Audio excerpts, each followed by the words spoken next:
Hello, everybody. Welcome to Myriacast episode 10. It's good to say that, by the way. 10 episodes. It's a nice little first milestone for us. I'm joined by my co host, SPT Spoon. Spoon, hello. How are you? Hey everybody, good evening. And we are also joined by Spoon's brother, HCGhost. Ghost, say hello to everybody.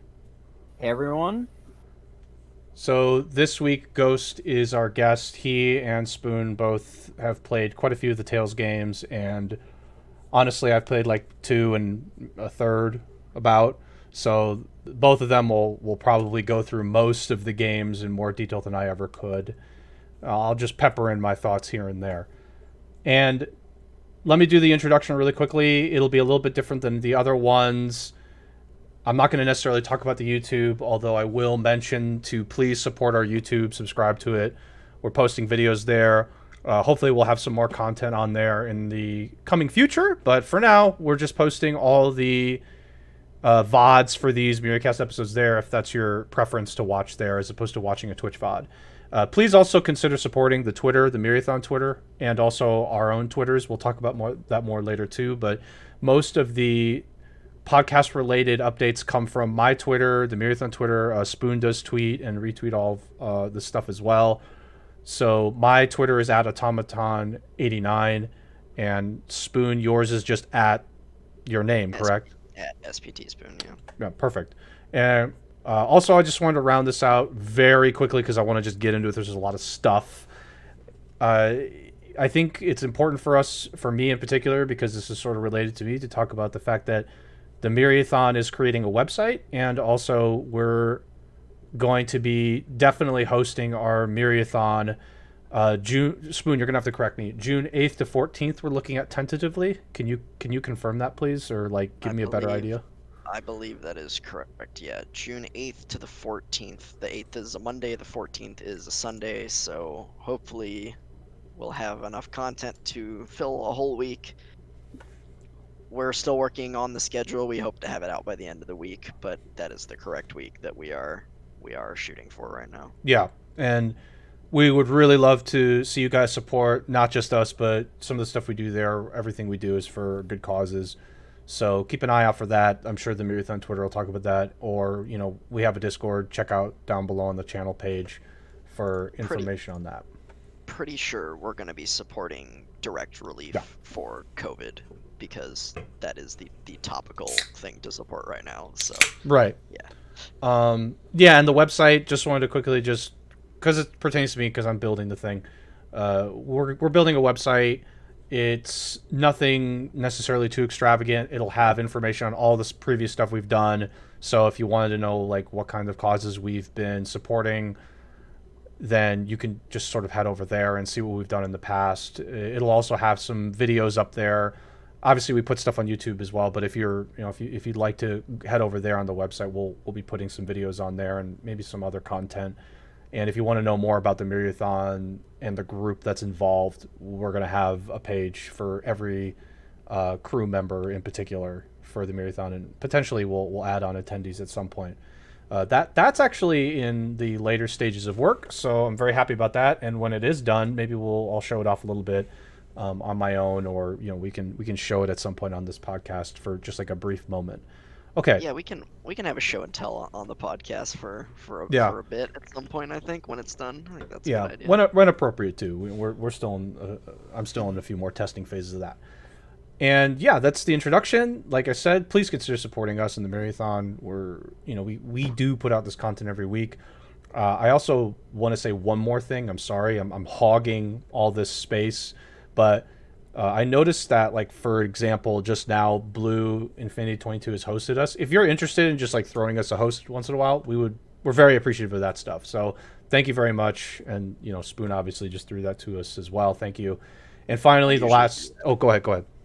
Sorry, I usually do that. I just forgot to click it today, so Yeah. that was a good reminder, actually. And then Spoon, why don't you actually mention the channel points we just added?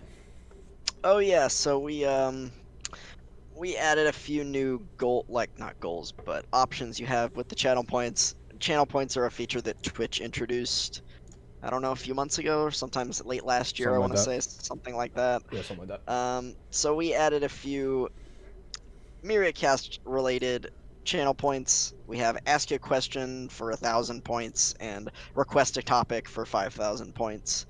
So if you hang around and watch enough, you can do one of those. So the ask a question one, obviously, we will do our best to answer your question if you ask a question during a cast, Mhm. and we would hope that it's related to the topic that we're talking about that day. Right. Um, and request a topic. We don't really want people to waste points, so I'm not sure what we're gonna do if somebody requests a topic that we don't really know anything about, because I don't think we want to do a topic that we don't know anything about. That would be Sure. silly. So we'll see how that works if people actually want to use that. If nobody uses it, Then it's just there. It's just then there. it's just there. No harm done, frankly. Okay, so that's the intro. Let's get into the conversation at hand. So, like we said, we're talking about Tails. Spoon and Ghost. I'll let you guys sort of take it away. What's Tails? As we usually do with everything. What is X? What is Tails? Ghost, why don't you take Oh, this sure. one? Okay. Ghost as the guest. So Tales is a long-running series of Japanese RPGs, generally with action-based combat. A little bit different from Kingdom Hearts in that there's a separate battle screen, and all the games are disconnected, so it's not like Kingdom Hearts where they're building a big story. And it's just really solid, consistent series that's been going since I want to say Fantasia was on like the SNES. Was the first game. That sounds right. I So may it be was- wrong about that. I'm The pretty sure that's series right. unfortunately is currently on a short hiatus. Well, they are sort of figuring out how to make current gen games, but yeah, I I mean, think they've announced the next game. We just don't know yeah, much about it right now. yeah. I mean, the last one came out 3 years ago, so That's true. yeah. So, can you guys talk a bit about this? You did talk about how it's a bit more. I like the term episodic for this. If there's a better term, you can go ahead. But Kingdom Hearts is it's like a whole series of things. But these are more episodic. Like one game has one story, another game has another. Theoretically, unless it's like tied together, like I guess Zillia 1 and 2, but as an example. Yeah, it's like Final Fantasy.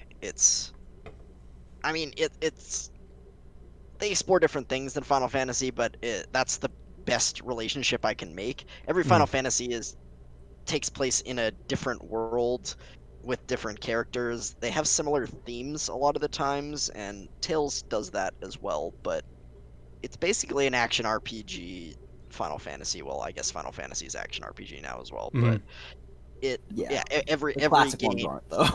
every game is set in a different world with different characters and entirely separate story.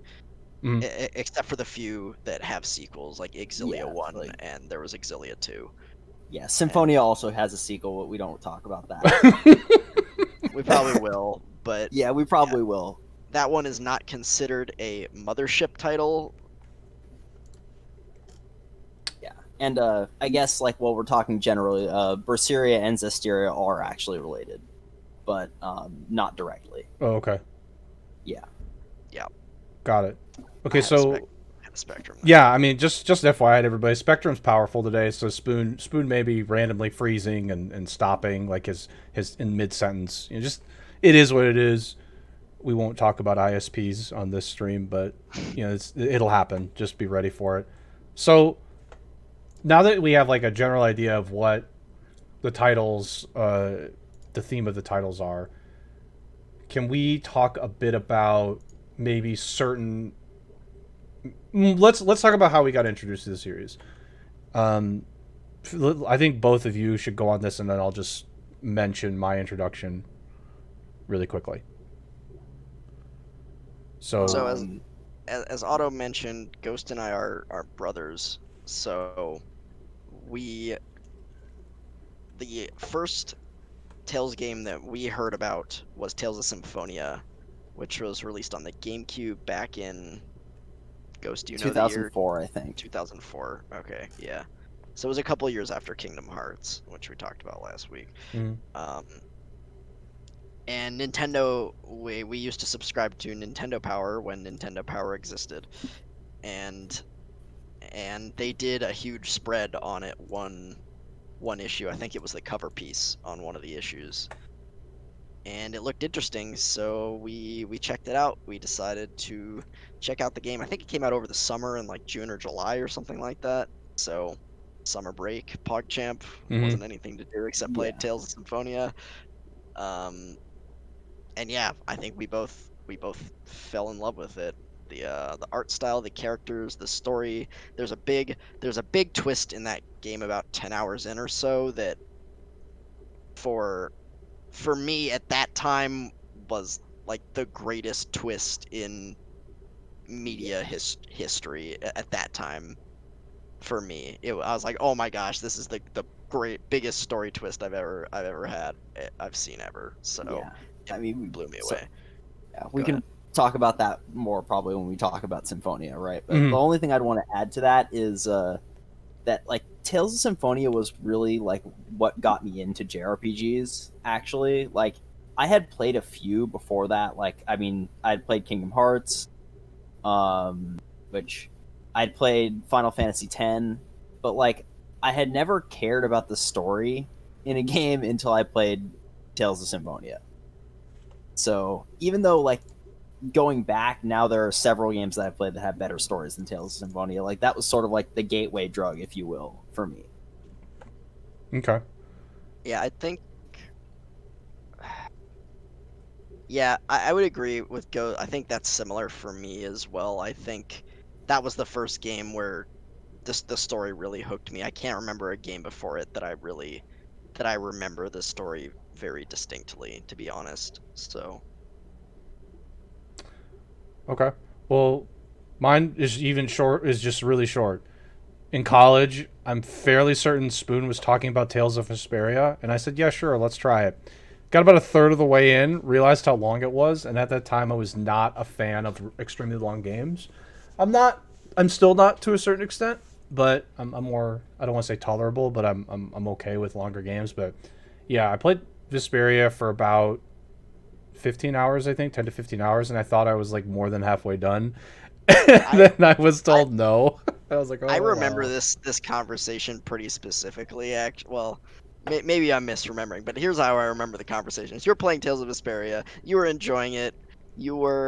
I think you were in like the desert area or something like that. Something like that. And you're like, hey Spoon, I'm doing pretty well, right? I'm getting pretty far in this game. I'm getting pretty close to the end, right? I'm like, yeah, you're about halfway through, and you're like, nope, I'm Yeah, and I done. just like, nah, I'm You just good. stopped. You're just I'm like, nope, good. that's too much. Game's over I for can't. me. He was like, yeah, he's like 20 hours or so through. It's like, yeah, you're about halfway through the game. The desert, I think, is actually less than halfway through. But it was like, Maybe. it was at a point where like most of the games that I had played were not longer than that amount. I didn't play games that long games, uh, for the most part. So that was for me kind of a shock, and I just said, yeah, I'm done. I'm done. Thank you. I enjoyed it. The game was really fun though. I'm not gonna say it wasn't fun. The game was really fun. I liked for the most part, I thought the characters were pretty fun. There are a couple that I liked more than others, obviously. Uh, I think I think it's a really fun series. In particular, if you're an RPG fan, or a JRPG fan, it's very fun. It's kind of like we'll talk about more. I kind of like the humor now of the series. I played Zillia 1 and 2, and I do want to get through Berseria at some point in time. I kind of like the humor in the series. Eh, It's not childish to it's a little bit childish sometimes, but it's got some adult humor that I appreciate and think is kind of funny. So I mean, it was a good Zillia, hook they for were me. It was a good hook for me. Zillion's got some gold skits. Yeah, Zillia's got they, some gold. Yeah. they went hard in Exilia on the Mimi skits. Mm-hmm. It was a lot. There actually, I think the first game that I can remember that had really funny Mimi skits was, I want to say, Grace's. I don't remember any of the ones before it having super great skits. Oh. And And skits Vesperia is, was the first one where skits were voiced. yeah, Or skits with voice. yeah. In Symphonia and in Symphonia, skits weren't voiced, so it was just talking heads and they were hard to pay attention to. Yeah. They Yeah. were not. Yeah. But yeah, skits is actually a pretty unique feature of the Tales series that I suppose since we're talking about it, we can touch on real quickly here. I don't know which game introduced them, to be honest, because Ghost and I, as we mentioned, Symphonia was our first one, so we haven't played Fantasia, Destiny, Eternia, and I don't know what Destiny 2 is. That might have just been the English name for Eternia. I actually don't know because I think there's only 3 before Symphonia. I thought Symphonia was the 5th game, but Maybe. Okay, maybe there's Destiny 2 and Eternia. Anyways, there's 3 or 4 games before Symphonia. They're all 2D. Mm-hmm. The combat is like 2D plane, and yeah, I mean, we They just also haven't played them. didn't come out here. I mean, Yeah, they also didn't come out here. yeah. So Well, okay, so you guys didn't play any of the games that were the 2D with the battle. exception of with the section of Legendia, Okay, which I Legend. played a little bit we'll, of. we'll which get to that. Yeah, that okay. came out after that game came out after Symphonia. Okay. I was just curious because I think Uh, I know Blue at some point mentioned it. It might be interesting. I wasn't sure because all the ones I know of were 3D. I mean, so Yeah. Symphonia is pretty much 2D.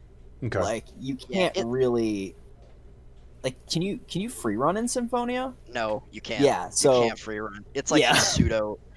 It's pretty much still 2D, but it's Okay. yeah. We'll talk about it when we actually. Let's actually just talk about the mechanics of the games and like the skits is obviously a piece of like the identity of the series, but I mean actually let's just start with the skits. We talked about it before.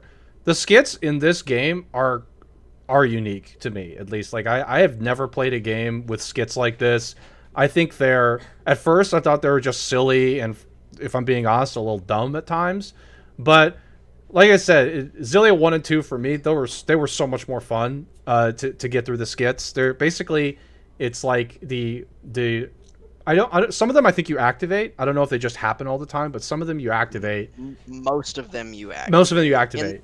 In the more recent games, there have been some that start on their own just by walking to a certain place or hitting a story trigger or something. Right. But maybe that happens in Zestiria. I know it happens in Berseria, but all the ones before it, you have to press a button to activate the skit. Right. There'll be a prompt on the screen that says, here's this skit, press this button to activate it. You don't have to do it, but Yeah, but it's. I mean, Go ahead, Ghost. even in Berseria, like most of the skits are that way. Like most of them are not part of the main story. Yeah, but they're fun. It's nice for a little added character development, and some of them are funny. I like the ones that are funny. I'll admit some of the more adult humor ones in particular are quite good. It is unique. They really are fully animated skits with just portraits though. It's just you see the portrait of the characters that are talking, and they sometimes move like to show like, okay, there's some kind of like movement between the characters happening when they're talking, but their faces and such do get animated, and I think they're pretty fun and interesting when you get the right skits, they're really memorable. there's, as Otto and Ghost both said, Exilia they went full memery with some of the skits, and there's some very, very memorable ones that we'd like to talk about, but are a little bit inappropriate. Yeah, they're a little too inappropriate. They went pretty hard on the sexual innuendos in that game. Yeah, they did. So, Yeah, I think one of them that you're referring to might be okay to talk about. The other one definitely. I don't know which. Yeah, I don't know which one might be okay. I just know of the one that we always talk about, which is just not okay to say. Oh here. yeah, the Muse one is not. The Muse one is not. I mean, it's really funny. I recommend It's that you really play Tales of Exilia if you want to see what I'm talking about. There's a lot of other stuff that's worthwhile in that game too. I mean, but there's actually it's a good game, but if you just want to see the skits, there are YouTube videos. Probably just for skits, yeah. Spoon's getting spectrumed, yeah. So we're waiting for him here. Yeah, it's funny Tales of Exilia skit compilation or something like that. And you can see all the funny Tales of Exilia skits. Yeah, and there are some good ones. I still recommend playing the game. It's a good game. I agree. And actually, Exilia, at least the first one, isn't especially long compared to some of the other ones. Yeah, I think it was probably only 20 to 30 hours, as opposed to most of them hang around 40. Was it? Okay. I don't remember. I don't remember Maybe it's honestly. over. Maybe it's over 30. Closer to 30 than 20. I think it's think. more Yeah, 30. definitely closer to. Okay, I'll say 25 to 30 because yeah, you're not gonna Yeah. beat that game in 20 hours. Um, But let's talk about the mechanics of the game, generally speaking, with combat. So, simply put, it's not all 2D. At the beginning, it's 2D, but after Symphonia, we'll just start there. We have these 3D. I'm just going to call it a combat scene, and I'll let you guys sort of yeah, go from there. that's a good way to put it. It's a combat scene. Yeah. So, Ghost, why don't you just talk about these, again, combat scenes in a more detail, just generally speaking, for people who don't know the specific mechanics of how their combat works. Yeah. So, basically, you have a party of, well, the actual game's party usually is 6 people, but you can only bring 4 of them into combat at a time. Mhm. And so it's your 4 party members versus X number of AI controlled monsters. And so your character, obviously you only control one of them. It would be very difficult to have a real-time battle system where you controlled 4 things at once. Right. And your character's got their basic attacks. The later games are a little bit different, but I'm talking about just the series in general. So you got your basic attacks, which you can do sort of like a finite string of them before the game forces you to stop your combo. And then you have your arts, which are like characters' special moves. And I mean, they generally like very flashy, and they can add to the end of your combo. And yeah, basically you just run in and hit things with your basic attacks and arts, chaining them together in interesting ways. So like the mechanics of each game are a little bit different, so it's kind of hard to talk about generally, but I think the general idea is that it's like a 4-on-4 like fighting game. Yeah. That's a good. We'll just put it that way because each game does have Yeah. like nuance to it, but Yeah, I- all the yeah. the battle system actually has a specific name, and it's called the linear motion battle system. That's the base one, at least. In every game, they've like slightly added or changed the name slightly. I don't remember what the different ones are, I but mean, it's pretty much word salad. it's pretty much word salad. Yeah, But, like yeah, but they call it the linear motion battle system, and that's from even the 2D ones, because the 2D ones were action RPGs. They were just on a 2D plane instead of a 3D battle scene. Um, and yeah, arts, as Ghost said, arts are your special moves. Usually, the main character is a sword wielding physical character, so you're going up in the enemy's face, hitting them with your sword, and then you can end your combo with an art. Yeah. An arts cost a resource. It's called TP in this game, which stands for tech points, I think, or technical points, something like that. Or something like that. Which is akin to mana or MP or whatever your bendable resource is. I mean, it's generally is regenerated by doing normal attack. Oh Yeah. yeah. Yeah. Every time you hit an enemy with a normal attack, you regain 1 TP. So Yep. the game encourages you to be somewhat aggressive with that, and you can also guard. Of course, there's a guard button, so when an enemy is attacking you, you don't just have to take it. So Yeah, you can actually block, which is nice. yeah, you can block. You can block. That's good. Okay, so that's the general idea of the games. So, which one do you guys want to start with? Just chronological. I Sure, think guess. release order is Release, probably yeah. the easiest way to go. Okay. Okay, release order. Which one? Spoon? What are we starting with?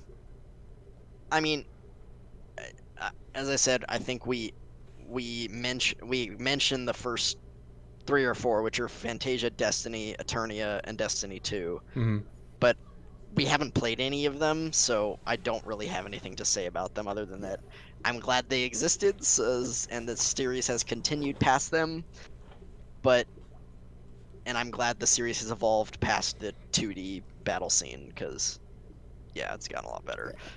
I guess the only thing I'd say about the entry or the earlier games in the series is that a couple things, like they didn't come out here, so there are ways to play them in English, but kind of hard to play a game without an official release sometimes. Didn't they do a port of Fantasia on the They did. GBA I was or- getting to okay, that. sorry, yeah. They did do a port of Fantasia on the GBA that was released in English. I tried to play it when I was in college using an emulator, but quite frankly, I don't have much to say about it because, quite frankly, playing Tails on a keyboard is really not a good idea. So, Oh, okay.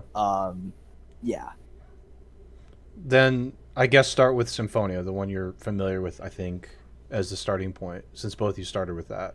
I don't know anything about it, so you guys could talk about anything. And I mean, for anybody who doesn't want a spoiler, I guess maybe be a little, they may say spoilers, but We can be vague, I guess. we can be I vague. think- Okay.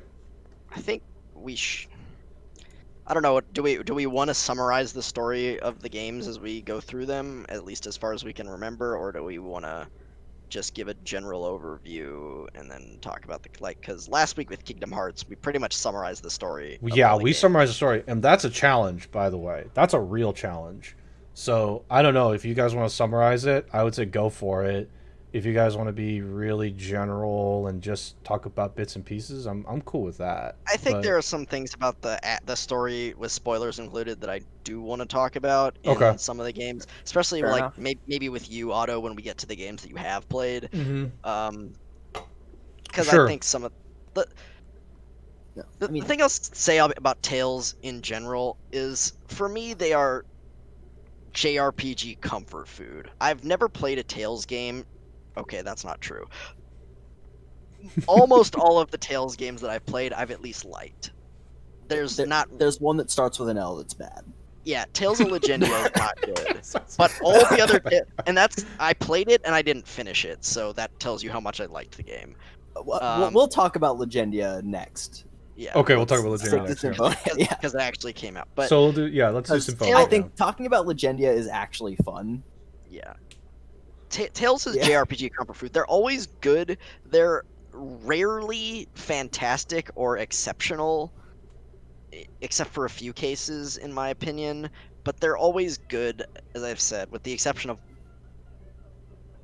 with the exception of Spectrum. damn it. Yeah, Tales of Spectrum.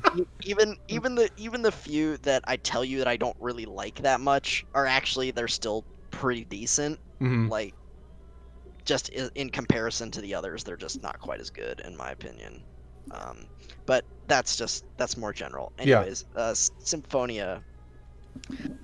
So Tales of Symphonia, as we said, released on the GameCube in the summer of 2004, and it was the West's first exposure to the Tales series, and it was the first Tales game in 3D. Mm-hmm. Got I another think we Spectrum. may be Spectrum. We're hitting Spectrum. It's hard. The world, as you are introduced at the beginning of the game, is called Silverant, Mm-hmm. and there's this chosen one thing going on. I don't remember. Oof.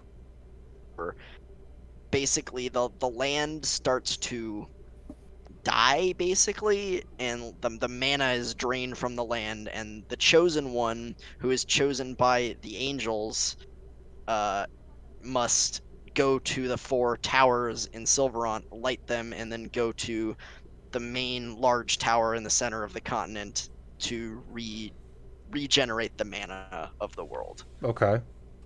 That's the basic overview that's the beginning of the story, basically. Okay. Yeah. That's the setup for the world. So this is just one thing one comment I wanted to make about Symphonia is that when you start, it seems like, or like when I started playing it for the first time, it seemed like, a lot like a lot of games that I played before, like just go to the elemental shrines and then go to the big boss place and the game ends, right? I mean, if I had played no more JRPGs by that point, I would have known that they don't end after 15 hours usually. Mm-hmm. But when I got through those, 4 elemental shrines and was going to the central tower, which is called the Tower of Salvation, I thought that was going to be the end of the game. Yeah, same. Yeah. That would be the end of the game. It's not. It's not even halfway through the game. It's maybe a quarter of the way through the game, maybe a little more than that. Like, for anyone who's gonna, hate on our lack of foresight, I was in 6th grade, so, cut a little slack there. So yeah, your main character is Lloyd Irving. He is a dual-wielding swordsman. He is a teenager, as in most JRPGs. I don't remember exactly how old he is, but probably 15, 16, something like that. Um, and he lives, what is the town called? Isalia or something Iselia, like that? yeah. Yeah, he lives in a small backwater town called Isalia, and his childhood friend, Colette, is the new chosen one. And she goes to the temple. You see the angel, and she is deemed the chosen one, and you have to go on this journey to light the four towers. Okay. Yeah. And I don't want to go over the entire story, so you meet a lot of people along the way. The villains at this point are these people called the Designs. They are just kind of just evil. They Yeah, they capture enslave people. people. They like enslave Yeah. people and make them work in concentration camps, basically. And they come ravage towns, and like they don't really seem to have any purpose. They're just evil for Mm-hmm. no apparent reason at the beginning. It's like, man, these guys are awful. Why do they exist? Right. So yeah, you go on your journey. You fight the Designs. You go through areas, dungeons, etc. You meet this dude named Kratos, who is a bona fide BA, and he kicks a lot of butt, and he uses lightning blade a lot. Um, but Yeah. and he's kind of your as you go.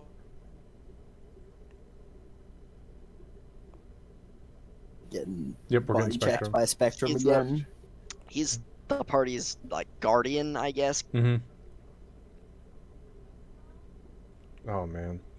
Yeah. Spectrum's really doing a number Go today. Ghost. Why don't you try and pick Yeah, Yeah, your okay. Ghost, could you please? So I think Spoon is going over just like the party members. So you have Lloyd, Colette, talked about Kratos.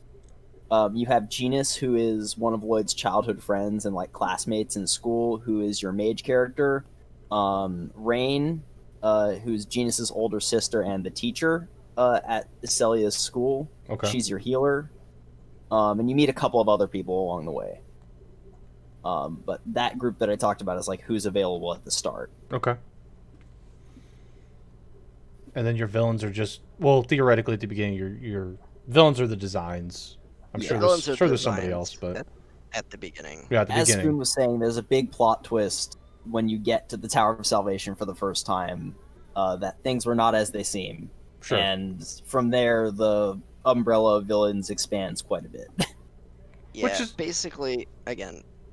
We're gonna do spoiler alert real quick. 'Cause Yeah. this Yeah, go is- ahead. Go this ahead. is- Go ahead. this is a big Spoils. one. Can't You do- really you- talk about Tales of Symphonia without talking You- about you- this. So You do meet another character along the way, like partway through the journey to the towers. I don't remember exactly when. Her name is Sheena, and she's a ninja.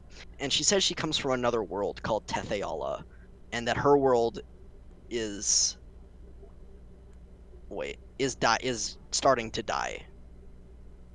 And you're like, what? What are you talking about? Tetheala, what's that? What's a Tetheala? And it turns out that uh, you get to the Tower of Salvation, and it turns out that the angels are the bad guys, and the chosen one that you haven't been to yet, that's called Tetheala, which is from what Sheena is from, and these worlds go through this cycle of basically exchanging mana. So like when you're activating the towers on your side, you're taking the energy from Tetheala Oh and man. powering up Silverant. yeah. So I think And at the then beginning. Sorry, I cut you off. Go ahead. He's getting Spectrumed again. Oh. Yeah. I think at the beginning of the game, Tetheala is flourishing, and Sheena like shows up. You actually fight her like twice, or maybe even 3 times before she joins the party. Right. And she's trying to stop the chosen of Silverant's journey, so that like you can't flip the mana flow Sure. towards Silverant. That's what's happening at the beginning of the game. Okay. you also find out that as Colette is going through this journey and becoming an angel, she starts to become less and less human. She like loses her ability to like feel and stuff, and then she can't talk anymore, and she goes through this kind of drastic transformation. She also gets like angel power. She gets angel wings, and she gets these crazy arts that a lot of which aren't very useful and cost a ton of TP to be honest. But she goes through this pretty drastic transformation, and you find out at the Tower of Salvation, and this is part of the twist as well, that the chosen one is a sacrifice basically. Like when they finish the transformation, they die. Okay. There's actually more to that you learn at like I'd say like this maybe like third or I actually don't remember when in the story. There's a little bit more to that.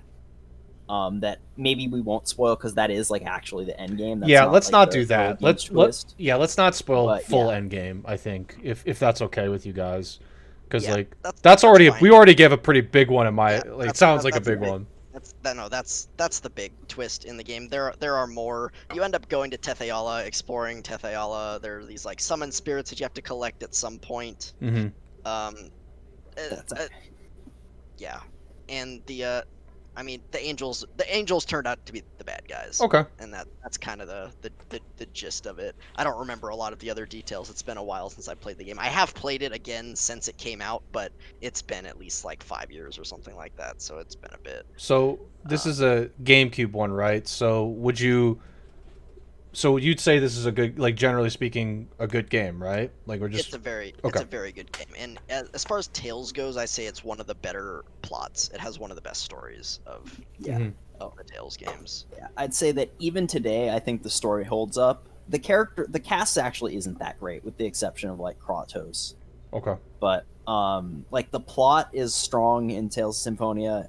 A little bit hard to go back to for the gameplay nowadays, Mm-hmm. but there is a remastered version of it on the PS3 and on Steam, so you would not have to deal with the outdated graphics. Okay. Cool. I mean, It still And doesn't the, look amazing, but it looks better.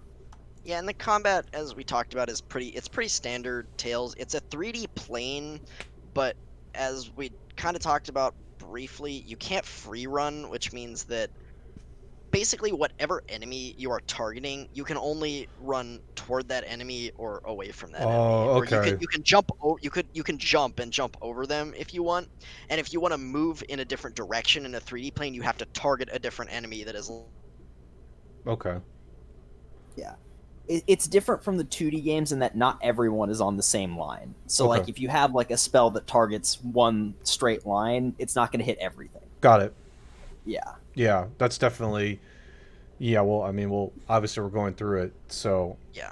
And I'm gonna push us to the next one. I don't want to necessarily Okay. spend too long on each one Yeah. because there's a lot you of could them. like you really Yeah. could. It seems like We so. could spend, I mean, we could spend the whole 2 hours. If on we're going to talk Symphonia. about the characters and the story of all of them in 2 hours, then we're going to have to make some Yeah, compromises. we're gonna have some problems. Can we go on Legendia quickly? So, well, I mean, I don't know. Legendia is good for some laughs, I guess. Yeah, Legendia was after Symphonia, right? It's before Abyss. Yes. I believe so. Okay. Yeah, so in Tales of Legendia, let me just say, like, I wasn't on board with the plot. No pun intended. Yeah, pun intended. Oh, pun intended. Basically, Okay. at the beginning of the game, your character, whose name is Senel, and his friend, who I don't remember the name of, to be honest, are basically just sailing Okay. on the ocean. You get like attacked by a monster or something. You do a tutorial fight, and There's then some birds. It's some birds, I think. yeah, if I and remember right. then like there's a storm or something, and then you get run over by a giant ship, and somehow you end up on top of the ship. Or Which in the ship. I don't know. the ship is basically the world. Basically, the ship you get run over by is the world. But it looks like a normal world, so there is some boatception in the game where you have to sail when you're already on top of a ship. Yeah, other than that, I don't really remember much about it. The face Otto is making is killing. This me. is so confusing. This is already confusing. I don't like it. I'm like, why are you sailing your boat on another boat? I don't like it already. Well, I so don't like like the it. boat is like, if you didn't know it was a boat, like you wouldn't know the difference, right? If you didn't know it, there was a Yeah, boat Yeah, ahead of sure. time. But it is kind of funny when you're like meta sailing, basically. Okay, like and 'cause that's the world, the and the boat is the the world, world. Yeah. yeah, I don't know Oh, how you got on top of the boat and you didn't just die in the beginning when you got run yeah, over by by Okay. it, getting to be run over honest. because you're not your ship is like it's like a rowboat or so. Yeah, It's it's it's like a a very dinghy. small. It's like yeah, it's a tiny. I don't know how you die. I don't, and I actually never understood if the world was like the inside of the ship or if it was on the deck of the ship. I just didn't understand the like Oh. And boat by the world. way, we're back to straight line combat, so it's really hard to get past enemies to attack the one you actually want to hit. And your character says "hoo ha, eat this" every time you do oh a normal no! combo. It's Oh horrible. no!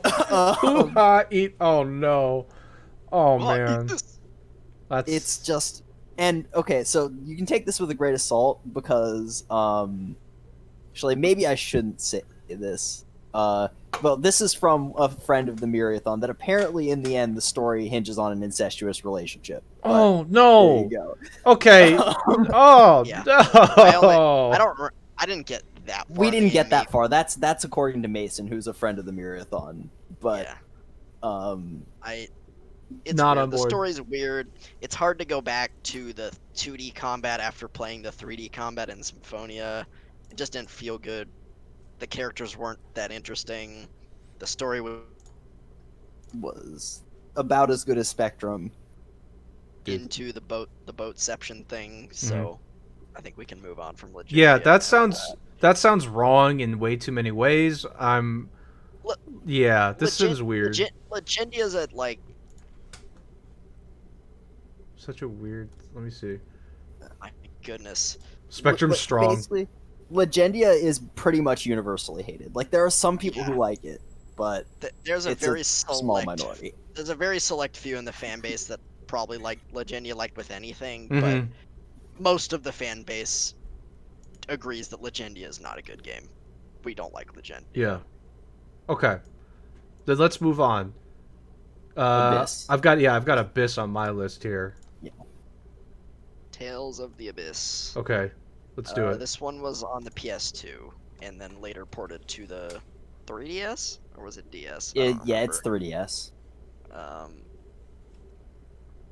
so Abyss is considered, at least in the older days of the series, one of the big three, one of the three that pretty much everyone likes, Oh, okay. and that's Symphonia, Abyss, and then Vesperia. Those are the like three most popular games in the series. Maybe Berseria might be up there now as well because I think people generally really like Berseria as well. Unfortunately, Uh, the Tales fan base has evolved to the point where like it's sort of like the Final Fantasy fan base where you really just can't satisfy anyone. But yeah, yeah, because there again, there's always going to be cliques that like really like. There's a bunch of people that love Graces, for example, and that one is kind of whatever in my opinion. But anyways, Abyss, as I said, is on the PS2. Our main character is Luke von Fabra, and What? Fun Fabra. yeah, Okay. Luke von Fabra, Nice name.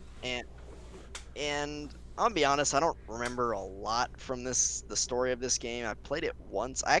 This one I actually played while we were in college. Okay. Otto, I don't know if you remember. I don't. Okay. And what? Why do you even go on a journey in the like leave in the first place? I so actually don't maybe remember. I'll tee you up because I do remember the very beginning. Yeah.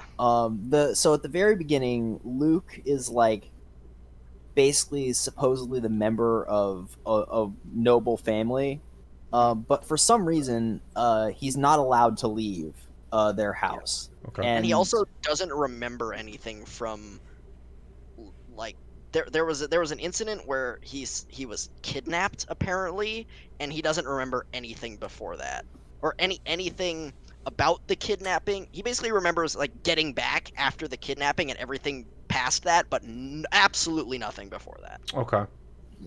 And as expected, from somebody who never leaves their house, he's really naive and really salty about everything. Yeah. Mhm. So early in the game is a bit rough.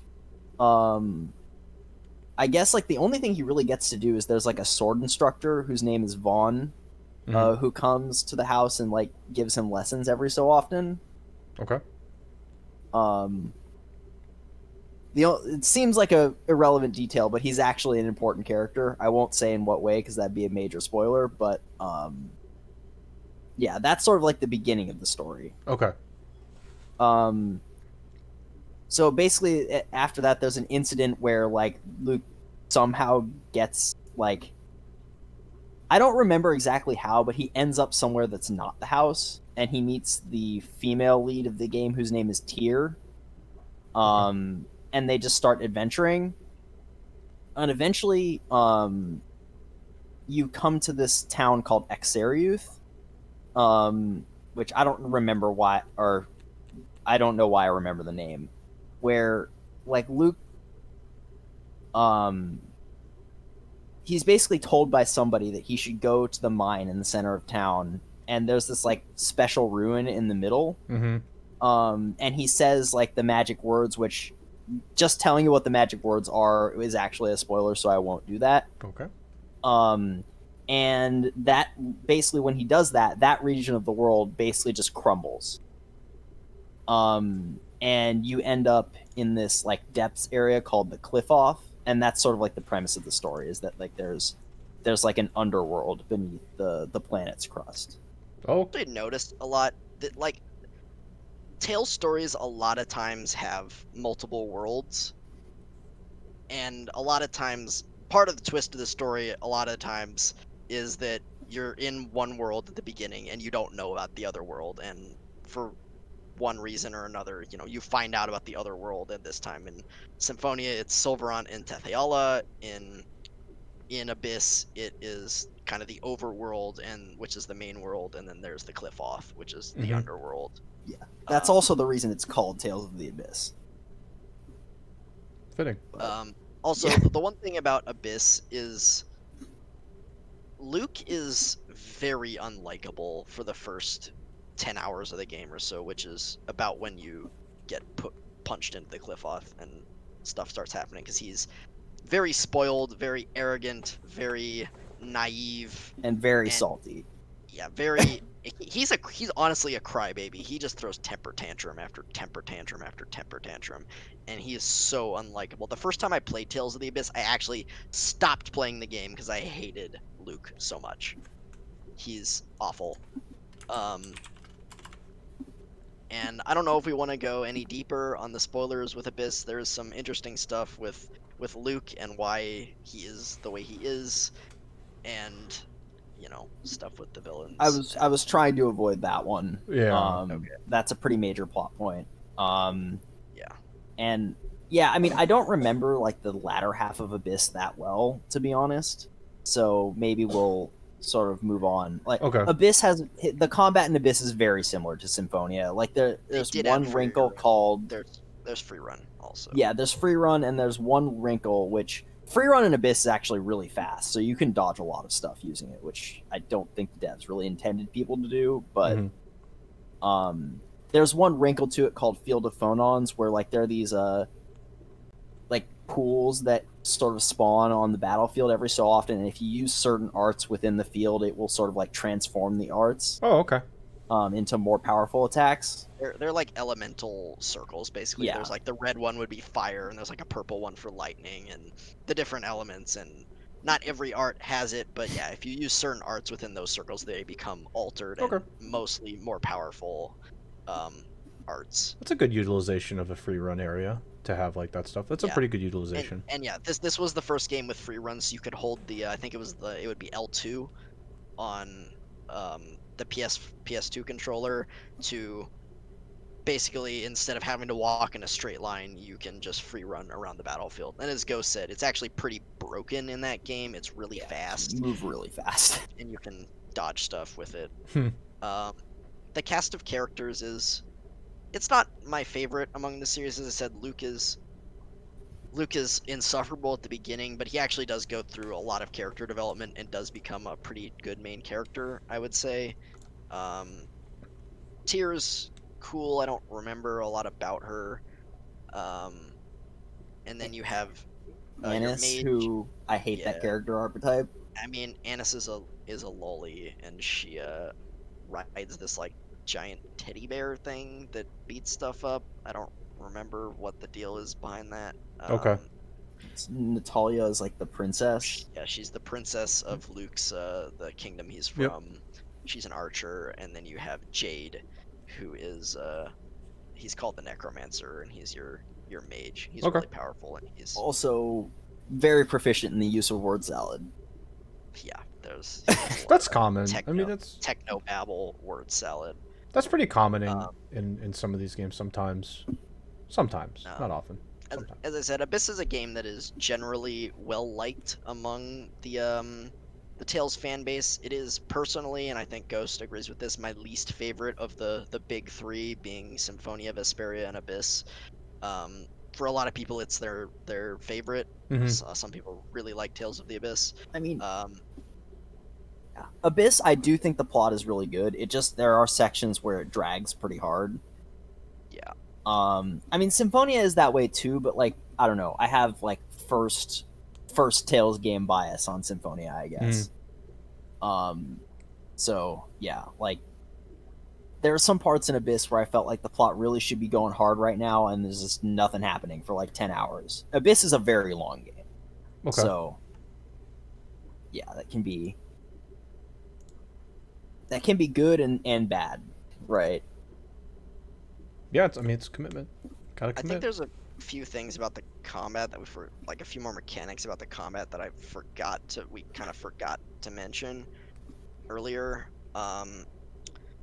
One, there is in most of the games there is a system called overlimit, where basically your character becomes super powerful for a short period of time, often like doesn't stagger from doing attacks. You can combo more, you take less damage, and um and yeah, it depends on the game how it works. In Symphonia it's completely random, so it's kind of stupid. um in Abyss there is a meter for every individual character that you can activate to go into overlimit. And then in Vesperia, which we haven't gotten to yet, but as an example, there is a meter that um, is not individual for the characters, but it is for the whole party, basically. Yeah, we'll talk Um, about that when we get to a bit or Vesperia, because I'm sure we both have a lot to say about Vesperia. and when Mhm. you are in overlimit, um, when you get high enough level and unlock them, you can use attacks that are called Mystic Arts, which are kind of the super attacks of the series. They tend to be very flashy. The late game bosses usually have them, and they're like, they're your anime super attack that you know what it looks like. Yeah, Long cutscene. Some sort of crazy battle quote, and does a lot of damage. Looks really cool. Yep. I mean, yeah, from a balance perspective, like, yeah, obviously party Mystic Arts are fine. There are some bosses that have really obnoxious ones. I'll point out, like, if you get unlucky, the final boss of Abyss can one shot your whole party with this, and there's no warning for when it comes out. He just uses it. Oh my gosh. So,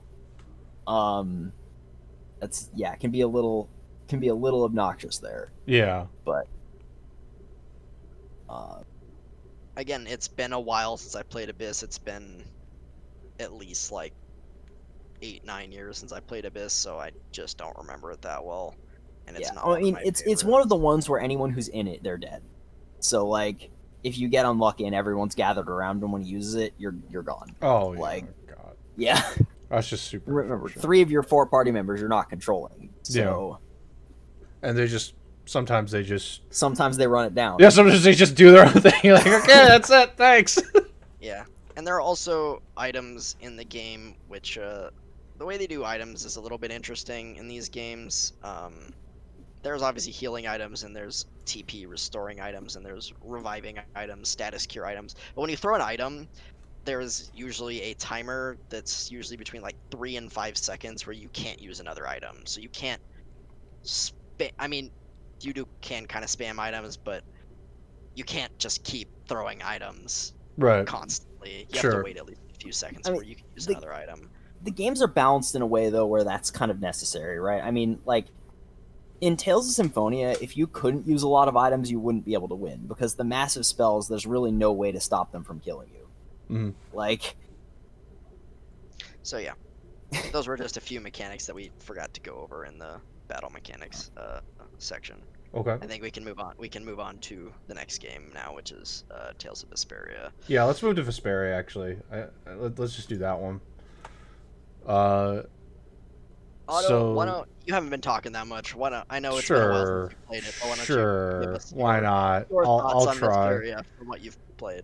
Well, my 15 to 20 hours of play of this game, I thought it was, considering this was the first one I've played, there were a couple things that I really liked about this series. And I talked about the skits at the beginning of this podcast, but I want to talk about them on this game too, because I have a different feeling from then and now. So you play as Yuri. Well, you start as Yuri, I think, right? So Yuri is your starting character, but you also get to, I think you also eventually meet your secondary character. I don't know how quickly it is in the game, but you've got Yuri and you've got Estelle. So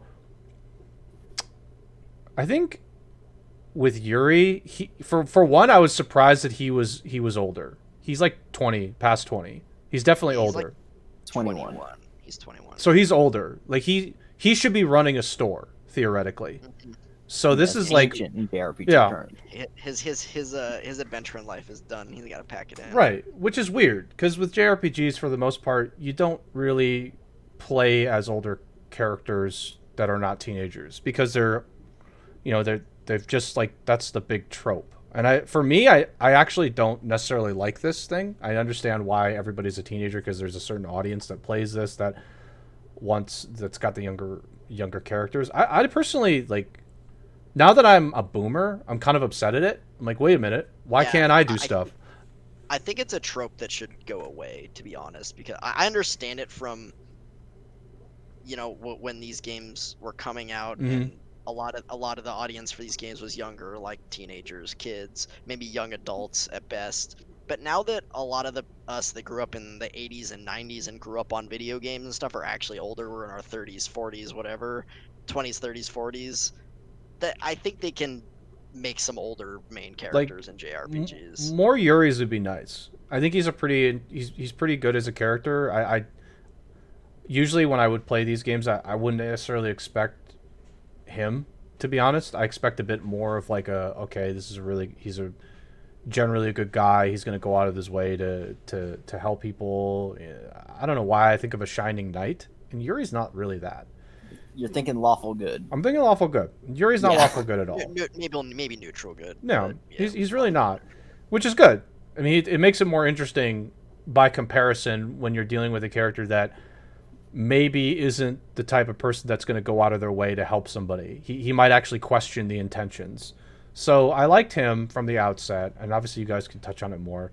Yeah. Estelle's Yuri's your sort of like a, caged. Sorry, I was just gonna say Estella seems like your caged princess. She's stuck in the castle all the time, at least from my perspective. She's just sort of like extremely naive. Actually, it's a really good pairing. Like him and her are a great pairing for your characters to start the game, because he's just like, she hasn't really been out and about, and he's just sort of like he's a street kid. He lives in the undercity of Zaphias, which is the capital of, I don't remember what the continent's called. Yeah, I don't. Well, so the world is called Terra Lumeris. Okay. I don't remember what the continents are called, but like, or the country that politics is not really like, there's an empire and there's the guilds, and that's pretty much it for That's right. politics. Yeah, Zaphias is the capital of the empire. Yeah. So, But for this game, it's got the same combat as Abyss for the most part. You've got your combat scenes. You'll enter a combat scene, and you'll control a singular character. In this case, at the beginning, it's Yuri. I actually really liked the combat scenes with free roam. It's something that for me was. It's definitely because I've always seen like turn-based stuff. I'd always seen turn-based games at that time for the JRPGs genre. So it was nice to see like, okay, I get a combat scene, but I get to just free roam, run around. You sort of get to place your characters a very specific way. Like you're able to actually do some tactics work, which there's tactics screens in these games, so you can basically tell characters, okay, can you stay over there? And there are certain characters you can say, okay, well, can you not spam this spell? Can you use this spell instead? The tactics menus, by the way, we didn't talk about it much. They're so important right now. There's like I think like there are a couple characters I know when I've played, and Spoon has been with me, and I think Ghost at times too. You've explicitly told me, yeah, don't make this character use this spell. Make this character spam this spell more often than not. Yeah, like in Vesperia, for example, like a good example of that is with Rita, who is the mage character. Yeah. She gets a bunch of like melee arts. Which, like, why? Throughout the game. It's like, you don't want her using that. You want her to stand in the back and do what she's good at, which is cast spells. Right. I mean, she's ridiculously broken if the AI is, like, doing the right things. Right. And there are characters like Rowan in Zillia 2 or something like that. He's like both. He's in both, but like he's completely broken to a certain extent if you just have him do certain things and you play as him. But back to Vesperia, the first like 15 such hours of this was definitely really fun. I can't tell you the story at all. It's been too long and I've forgotten, and I haven't played enough of it to remember. But I do remember, like, I know Yuri, Estelle, Rita, I don't even remember the kid's name, Rapide. Carol. Yeah, Carol, that's it. Yeah, Carol, yeah, I gotta be honest, I cared nothing for Carol. He's annoying. Judith, who is pretty strong. And then there's the I keep forgetting this guy's name, but I like this other guy. He's like he's an archer. Raven, yeah, Raven's great. Raven's the archer. Who's 30 and they call old man. Yeah, they call him old man at 30. This is the JRPG trope. They act like this guy is 60 or 70 years old. They call him old man. Oh, they're like, oh man, you're gonna keel over and die tomorrow, right? He's like 30 or maybe 35. He's like 30, and they're all just like, oh, you're old. It's like, okay, relax, easy. Be nice to this guy. He's pretty chill. Like, why are you being so mad? I won't comment on anything that's being said in chat right now by anybody, but I think I did like this game. It's just I was at a stage where I'm just not interested. I was not interested in playing 40+ hour games. The skits at this time I didn't like that much. I did not like them. It was just like I was like, why does this matter? I don't need to see these skits. They seem kind of annoying. My tunes changed a bit on that, thanks to Zillia 1 and 2, but so that's all I'll say about Vesperia. The skits in Vesperia, I'll quickly say, is that like the skits in Vesperia are not as good because they're not as fleshed out. Like there are some good ones, but like I don't remember any of them in particular. Like most of the ones that I enjoyed were honestly just Rita flaming Carol. That sounds about right. If you've played Tales of Vesperia, you know that at the beginning of the game, and honestly, this never really changes all that much. It just gets a little bit like not as bad. Like Rita is super toxic. Like yeah, she's something. She's something.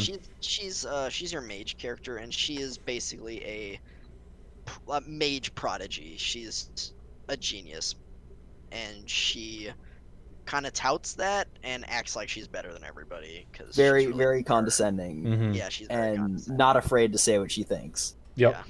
Yeah. Like there's one scene like just after you get like the initial group together. Like the initial group is Yuri, his dog Rapide, who smokes a pipe. Oh my gosh, Rapide is the best character, by the way. Carol, Estelle, and Rita, and like you basically get to this like cliff area where you can see the ocean. Estelle's like, wow, I've never seen the ocean before, because that's a JRPG trope with naive princesses. Yep. And like Rita says like something along the lines, like Carol makes a comment which is like marginally dumb, and Rita's like, you made me want to jump off this cliff or something like that. Like that sounds about right. She's pretty toxic. Like she's toxic. I mean, whatever.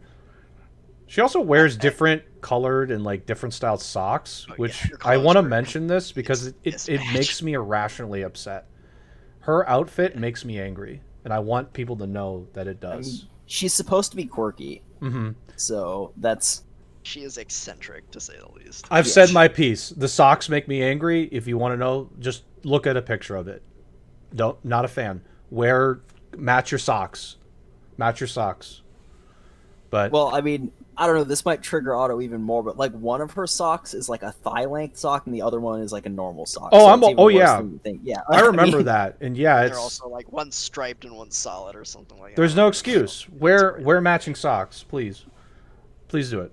Uh, anyway, but the It's general not as offensive as Judith's outfit, to be honest. But Judith's out. Oh my goodness, She just Judith. doesn't Oh my wear goodness. clothes, We're not basically. going to talk about her outfit, I mean, she's but basically wearing a bikini, so pretty much. there you go. So, but let's go through. Let's not try and do too many spoilers for this one, but let's have because I don't remember this much, but let's go through the general plot of this one, and then there's not much to say. Yeah, there's about not the too plot much, of but Vesperia. Like Yeah.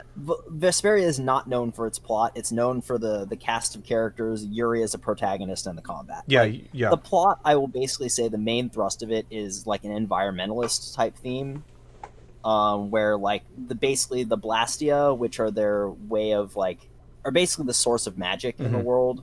And they protect. They And have they these protect barrier the cities Blastia. with Mhm. barriers. They protect the city from monsters and Turn encroach. they turn out to be sort of analogous to well, I shouldn't go there because that's going to get vaguely political and I don't want to go there, but basically like they are feeding like an ancient catastrophe Okay. by using them. That is the main thrust of the plot. The main villain basically like gets this idea that the place where this catastrophe is sealed away is like actually like a super weapon that he can use to conquer the world. And so the main villain turns out to be a complete moron. So there you go. There you go. Okay, perfect. Yeah, as Ghost said, this game is known for its combat. It has the best combat of any Tales game, in my opinion, up to this point. I don't think many people will dispute that, to be honest. The free roam is the best. Like, the ways you can combo are cool. It doesn't have Field of Phonons like Abyss does, but there were abilities basically that did the effect of Field of Phonons. So there are certain abilities that can alter your arts if you equip them. So Oh, you know, and you start with Azure Edge is Yuri's basic art, Mhm. which is akin to an art that most main Tales protagonists have called Demon Fang, but Azure Edge. it's just a straight Azure line Edge. it's a straight line projectile basically. It's pretty simple. So you can make it an altered art where it shoots like two basically. Mhm. Like yeah, that's called Azure Storm. There's another art called what's it called? Gale something. um yeah, I don't remember that one. Yeah, it's like a wind thing where you do like this like wind slash thing, and then you can alter it to be ice. It's called Frigid Blast at that point. Mhm. So Yeah. you know, there's different, and we didn't talk about the abilities, but these games have obviously an ability system and an equipment system like most RPGs do. And abilities in this game do things like there are some basic ones that just increase your stats, obviously, and Sure. Increase the length there's of your stuff, combo. yeah, increasing the length of your combo, allowing you to combo different ways, combo multiple arts together. So at the beginning, you have a 3-hit combo and you can do an art at the end of your combo, and that's it. Then there are combo modifiers. There's one, as Ghost said, they can increase the length of your combo, and there's ones where you can chain. You can do like hit art, and then a higher level art. Like Yeah. there's like arcane To arts, and then there's altered maybe arts. not get So, into the particulars of how that works, but basically like yeah, it can't just be like two basic arts in a row. It's like basic art and then like higher level art. Yeah. stronger art. So yeah, Um there's stuff like that. Okay. yeah, there's over limit in this game which has multiple levels in this one, so like level 1, I forget honestly what it well so it reduces cast times for casters, which I do remember that. You can But combo. The melee characters can combo infinitely with it. okay, so you can do infinite basic attacks. Like level And 2, infinite arts. You can just like Azure. Yeah. We won't go through all 4 levels, but level 3 is the one that enables you to use your Mystic Art, and it gives you like a stagger shield, so you can't just get knocked around. Mhm. And level 4, you're completely invincible. Oh, nice. It turns out that level 1 is completely broken because the shortened cast times, combined with Rita's Tidal Wave, which hits the entire map, can just stun lock the enemies infinitely while generating more over limit meter. So then she can just do it again and then continue stun locking everything. Oh my gosh.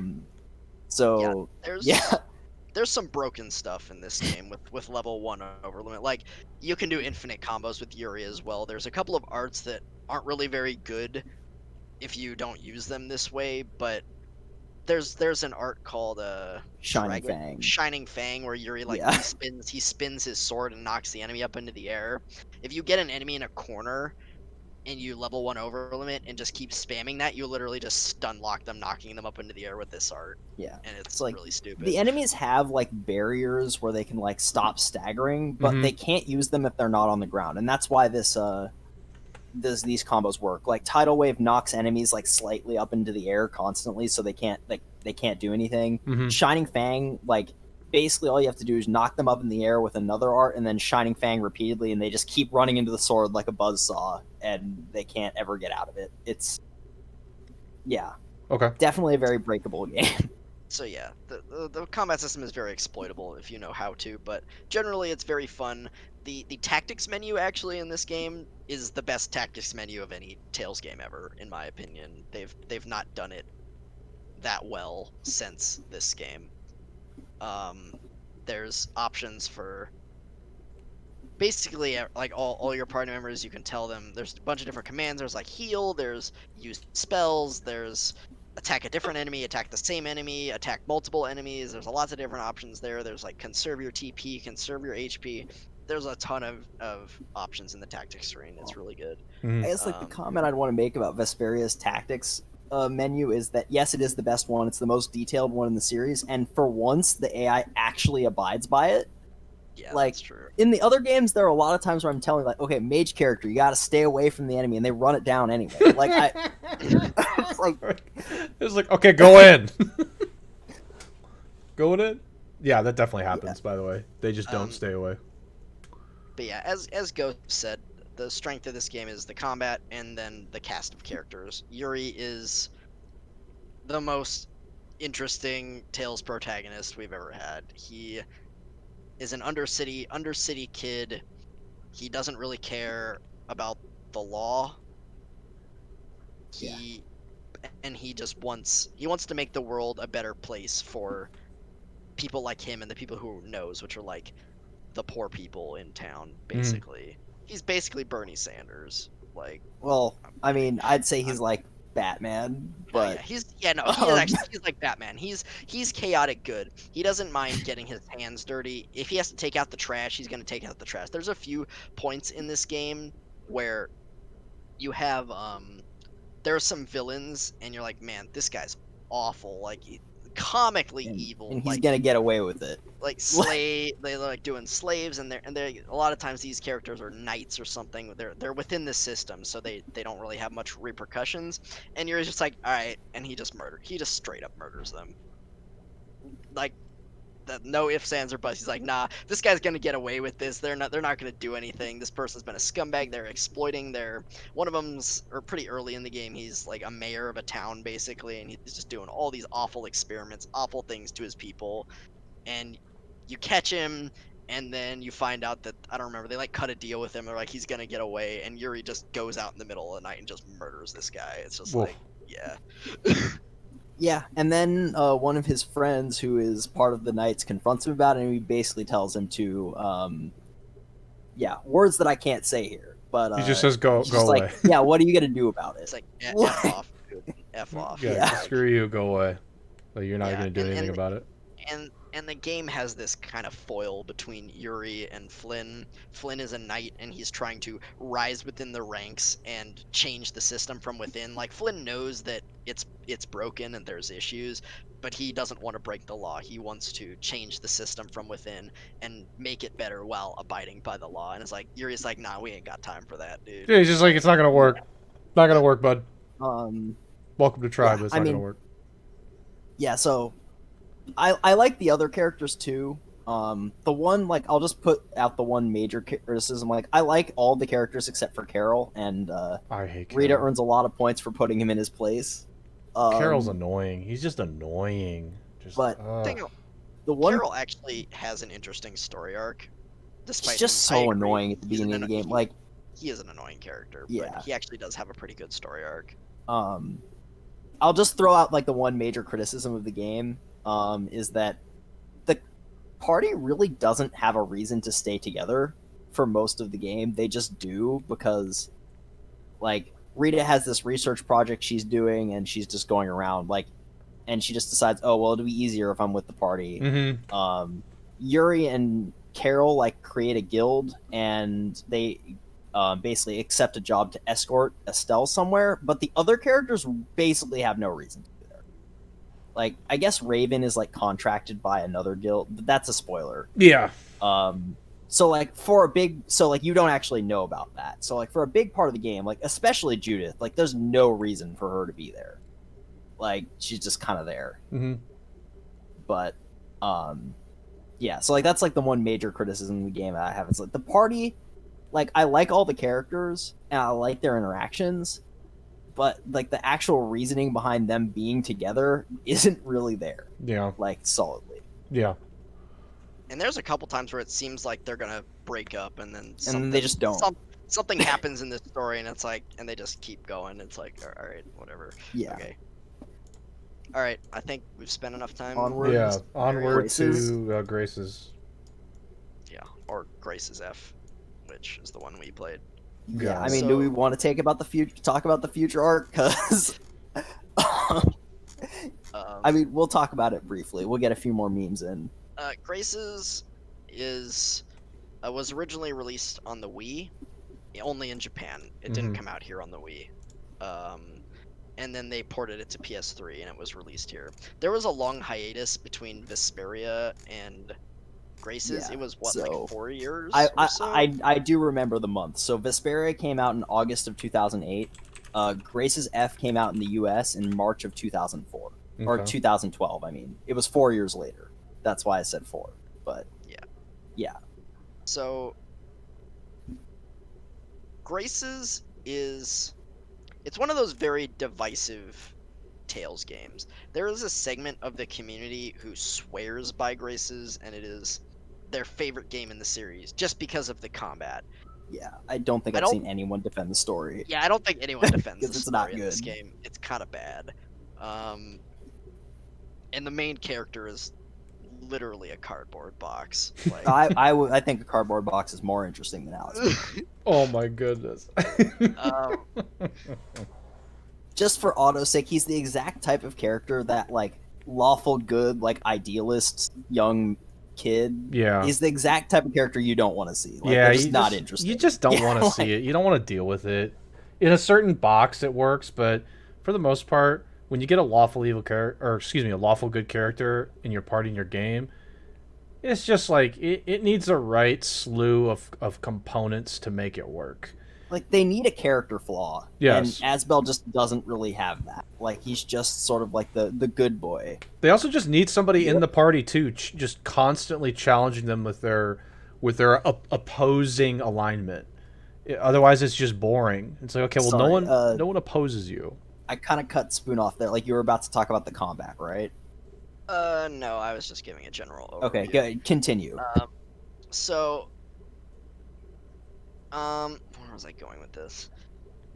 Yeah, so the game follows Asbel, and I guess the main themes of this game, and it's kind of beat to death, which is kind of one of the reasons I think people don't like this game. This game is just like friendship, friendship, friendship, and they just beat this trope to death. They always talk about friendship. Everything is about we gotta be friends, and we gotta remember the power of our friendship, and it gets really cliche and tropey the more and more. I mean, it's already a cliche, and then they just beat it to death. Other JRPGs definitely use that theme, but they don't, like, I think it's a little bit overhyped among people who don't actually play JRPGs that, like, you know, power of friendship is, like, always what they talk about in cutscenes. That's not really true, but in Graces it is true. Like, True. Yeah. So the game starts, and you play as child Asbel, Hubert, who is Asbel's brother, adopted. No, he's not adopted. Never mind. No, he's not adopted. He gets adopted away. That's right. He gets adopted away. Asbel, Hubert, and their friend Sharia. Their friend Sharia, who is the classic anime childhood friend who has a crush on the main character of the whole game. Yep. So that's another Classic. classic anime trope there. And yeah, you end up running into Richard, who is the prince of the kingdom. I don't remember what it's called. And Yeah. you go on a mini adventure the first 3 hours of the game or so. You're playing as kids. They do tutorials, teach you how to play the game, etc. And then you run into this like crazy monster in the crypts of the castle.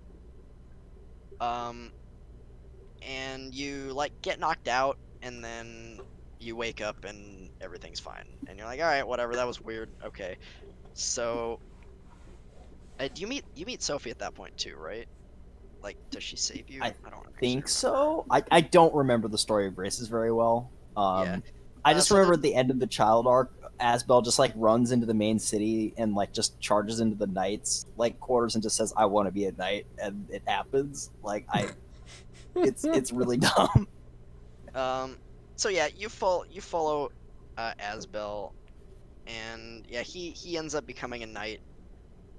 So time skip to, I don't remember how many years later, a few years later. Yeah, Um, I want to say like 4 or 5, yeah.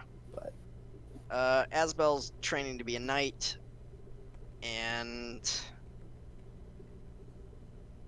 I don't really remember the inciting incident. You end up going on a bit of a journey to some of the surrounding towns, and then you run into Richard again, and there's something weird with him, and you basically find out that he like kind of seems like has a split personality thing going on. Like most of the time he's pretty nice, and then he'll just go crazy every now and again.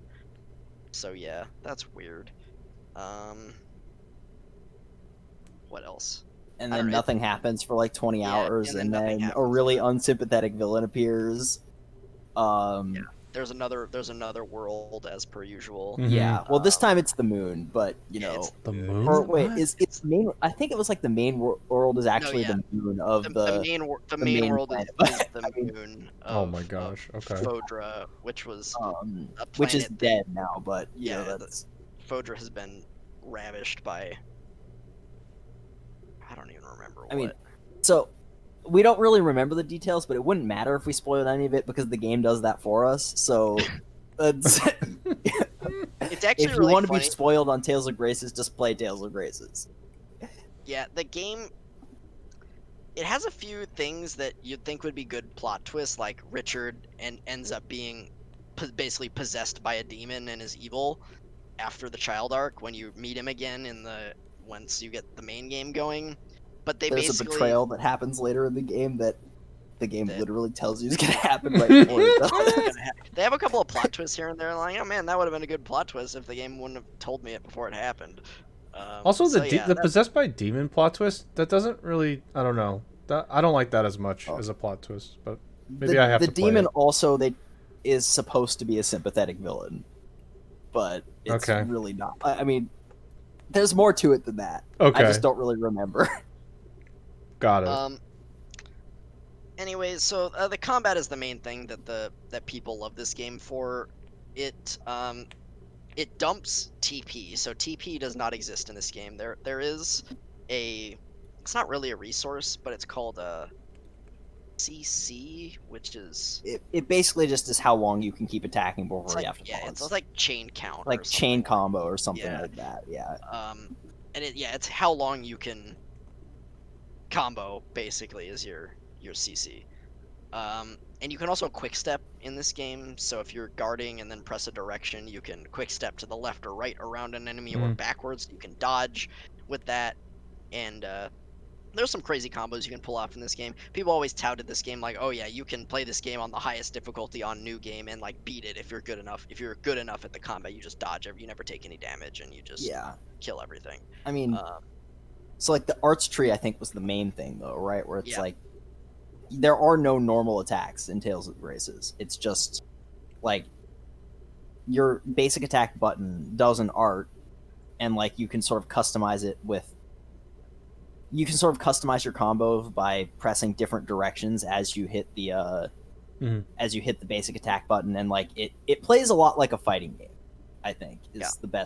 the easiest way to describe it. And they changed the camera, whereas in Vesperia in the previous games, it's kind of in the battle scene, it's kind of a sideways camera. You Graces have see, like the over the shoulder thing, yeah, sort of. Graces has a Yeah. little like Okay. over the. It's not quite behind you, but it's a little bit like up and like tilted down. It's a little over the top and over the shoulder of the character.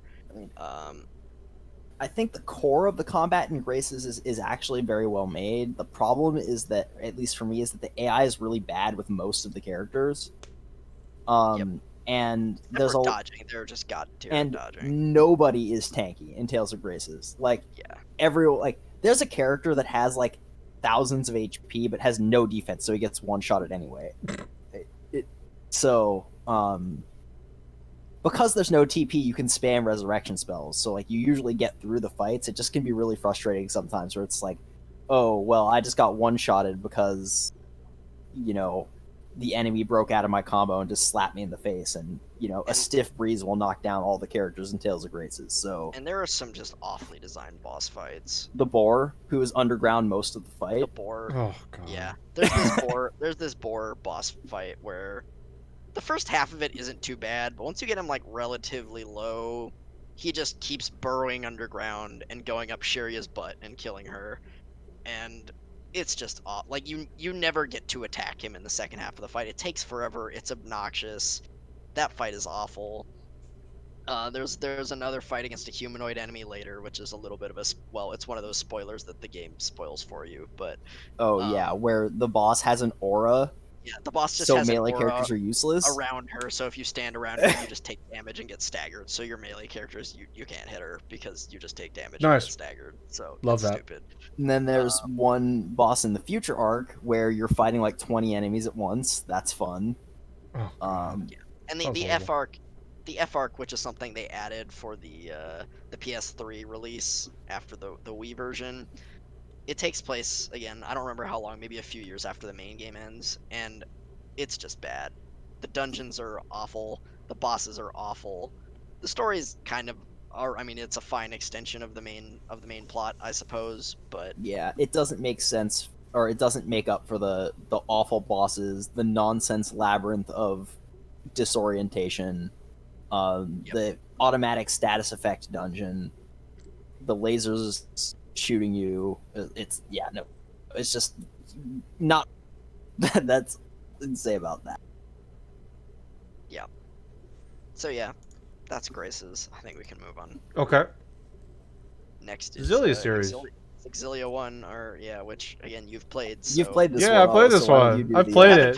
Again, you haven't talked in a while. No, it's so it's okay. why don't you I give honestly us- I don't mind. Really, I don't mind at all. I just, like I said, there's so much stuff that I don't remember with some of these games. You'll have to forgive me. I'm not necessarily the type of person that holds on to this information well, to be honest. So you've got a slew of characters. Your starting character is Jude Mathis, who's a med student, I believe, right? Jude- He's a well, med. you can. So in this game, you can actually pick. Oh, Jude that's or Mila right. as your But character. So, but okay, I picked Jude, so we'll go with that. So you're Jude. I'll pick Mila, but- You started. You're Jude Mathis. You're a med student. Eventually we'll get to Mila, and he's I mean he's just trying to be a doctor, because he's gonna follow in his dad's footsteps for some reason. And I want to talk about his dad at some point too. His dad, by the way, his dad is if anybody knows our inside joke, his dad is Karoxic. He's a toxic human being. his dad is like a famous doctor Right. in the lore of the world, and he's like, Jude, you are trash. He just hates. I don't know what it. Like I forgot the reason, but he just hates Jude. He just hates him. So Jude's he's a med student. He's trying to be a doctor, and I'm gonna butcher this explanation. He just finds an attractive lady and follows her. Yep. Nope. That's actually what happens. So he's like, I mean, "Oh, you're attractive." kind of leaving out the part where she's walking on water. Yeah, that's true. Yeah, no. But I know I'm leaving out details. That's why That's why I said I'm gonna butcher it. I mean, she's also not wearing very many clothes. Yeah, so, he's just like, "Oh wow, you're attractive. I'm gonna follow you." Which, by the way, don't do that. Okay, don't do that. yeah, She it's ends creepy. up- It's weird. She ends up. She ends up being spectrumed. Return on. of the Spectrum. Hold on, Spoon. I don't know what you said. You're gonna have to repeat that. But I said she ends up breaking into a secret research lab. Yeah, she breaks into a secret research lab, and Jude's following her. And like at that point, I don't know when they team up. Actually, is it in there? I don't know when they team up specifically. It's in there. Yeah, it's in there. Yeah, I mean, Mila just like tells him to go home, and then he just doesn't. And he doesn't. Yeah, he's just like, So- no. I'm gonna stay with you. I'm gonna help you out. But Go home, child. I'm doing things. Go and the away. thing is, like, again, I'm butchering this, but like, the main motivation for him to spend time with her is because he finds her attractive. Yeah, no. So- he's like, man, she hot. So Let's like go. I don't I know I'm like there's more to it, the story obviously, but it's just like it's kind of it's a weird start to just have this person stalking someone and then they party up. I want to talk about some of the other characters. I'm not going to say when you meet them. Alvin might be my favorite character in this game. Mercer, yeah, it's Matt Mercer. Mercer. So this is played by Matthew Mercer. So I want to say this about Alvin. Alvin's a genius, and here's why. He plays these people so many times. This is the betrayal one, right, where he betrays everybody all the time. No, he betrays the party 63 This times. isn't even this. I'm spoiling it. I'm sorry. This guy figures out a way to betray them like multiple times, and It's like yet, it's actually like 3 or 4 times throughout the it's game. egregious, and you're just all you can think of while you're playing is like, why do we keep bringing this guy back? But they keep doing it because it somehow like fits in where it's like, okay, we're gonna bring Alvin back because Jude's a nice guy. Yeah, And no, I don't think it's really that Alvin is a genius. I think it's that Jude is an idiot. Jude is an idiot, but Alvin's smart enough to know that he's an idiot. Jude is. I don't think he's an idiot. He's naive though. He is naive. That's true. Naive. Who else is there? There's There's Elise. Oh man, I don't remember her. Her backstory is actually like kind of tragic. It is. We won't really I get don't into remember like what she looks like though. that. Isn't she she's like the one with Tipo? Oh, she's Tipo. Okay, so Tipo, Yeah. yeah. Oh, she's like the one that's got really powerful magic, right? Yeah, she's really OP powerful. because Yeah, she's really powerful. Negative Gate. Yeah, Negative just Gate. unlocks everything for like 5 years. Yeah, Elise is powerful. Elise is great in combat. You just spam Negative Gate in combat. She's great, but yeah, she has a tragic backstory. I don't know how much detail I want to give on it, but she has a tragic backstory. I'd say because we still have 3 more games after this, maybe not going. Yeah, I'm not going to go into detail, but I like her. Yeah. I did like her. I liked her. I didn't like Alvin, but I think he's like, it is what it is. I mean, He's he just did constantly provide for betraying. some funny moments with all the betrayals and coming back, and Jude being an idiot. I think but, this game had my probably most famous Tales quote next to the Muse one, which is like, I think, so another character, I think, who joins them, I'm going to butcher this name, but I just want to call her Leia. It's That probably is her Leia. name. Okay, I don't know if it's Yeah. Leia. Leia, she's like, there's like a bunch of stuff that happens, and it's all bad, like some really bad things occur. I'm not going to spoil it, because it is that's kind like of 3/4 important. of the way through the It's game. important. So yeah. She and Alvin are conversing, and they're both sort of like, Alvin's upset for some reasons, she's upset for obvious reasons at the time, and he's just like, she basically like he's like trying to figure out his purpose and place, and she says, look, we got to think for ourselves, Alvin, and he yells at her and says, how do we do that? And I'm just, all I could think in that moment was, what do you mean? Like something got messed up in translation, but it's a great. I love that quote. But there's a lot of the characters in this game I don't think are bad. I think that Alvin's ridiculous. I think Jude is just. I don't like Jude that much because I think he's too nice and naive. And Most his Tales like fans don't like him. So. and his motivation is you're attractive. I'm like, that's not okay. He's not a super interesting main character. Mila is way more interesting than him. Yeah. Way more. He's not a sword user though, which is a bit somewhat different. He is a palm strike user. He's a palm strike user. Fist user. He's a and then they fisticuffs. nerfed him into the ground in Exilia too. Yeah, he's a hand-to-hand combatant, and he's got one ability called palm strike, and you just end up spamming that. And I don't know how much more I want to go into it, but this game was it was enjoyable. I like the little skits in this game. I think this was a pretty good experience. It was definitely shorter than some of the other Tales games, but at the same time, like I did like it. It didn't necessarily feel like it was transcendent from a combat perspective compared to like Vesperia. I was very familiar with how the combat went, so I said, okay, this really isn't too like crazy of a difference. So like the wrinkle that Exilia adds is the linked arts, where Yeah, like the two linked arts. characters like team up to perform like powerful attacks. Yeah, which is okay. Yeah, I was like, okay, cool. They're really flashy. Yeah, they're very flashy. And they cool. look really cool. They're very cool. The I'll admit other that. thing, Oh, we got a Sorry, Spectrum here. Spectrum There you go. again. There we go. Here. Okay, come back. You're back. they, No, he's not. He's not back. And he's gone. He's not back. I'm gonna continue, and when he gets back, he gets back. Okay, he's back. Yeah. Go ahead, Spoon. they kind of combined Grace's and Vesperia's combat system. They brought TP back, Mm-hmm. so you have a cost for using your arts. But they added, they call it AC in this game, which is a salt chain, which basically dictates how long your combo can be. Right. So it's just a number. But you can, it's not like Vesperia where you have to do like 3 or 4 basic hits, whatever, and then an art. You can, if you have 5 AC, you can do 5 arts in a row, or you can do 5 basic attacks in a row. It doesn't matter. So you can just combo as long as your however many AC you have. So A lot of combos that are 5 palm strikes. yeah, palm strike, palm strike, palm strike, palm strike.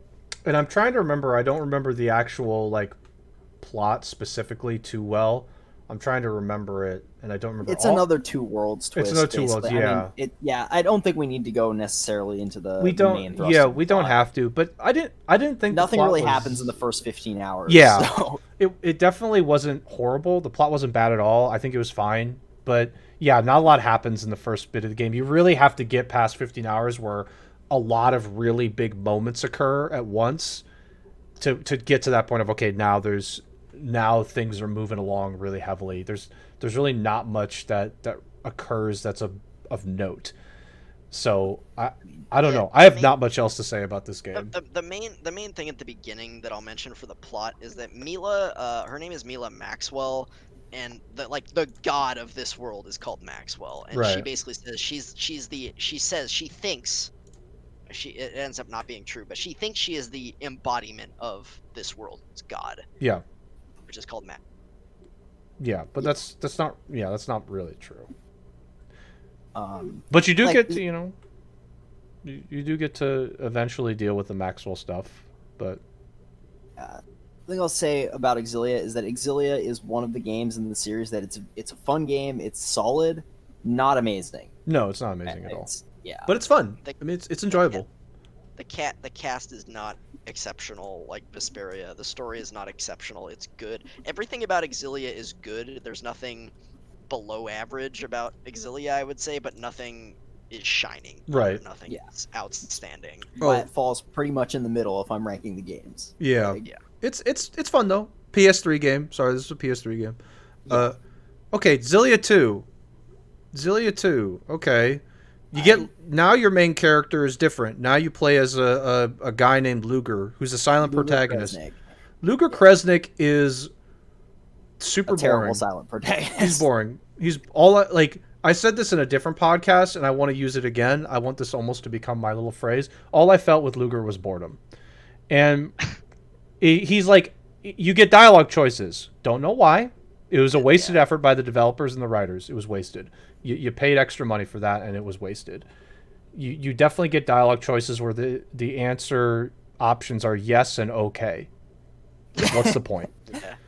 This is one of those JRPGs where they were trying to do the, copy Mass Effect or something with dialogue choices, and it's just one of those your choices don't Yeah. matter. Failure. Games. Complete It's failure. like, Combat. It's the same. It's as the same. Exilia one. Yeah, it's the same. Yeah.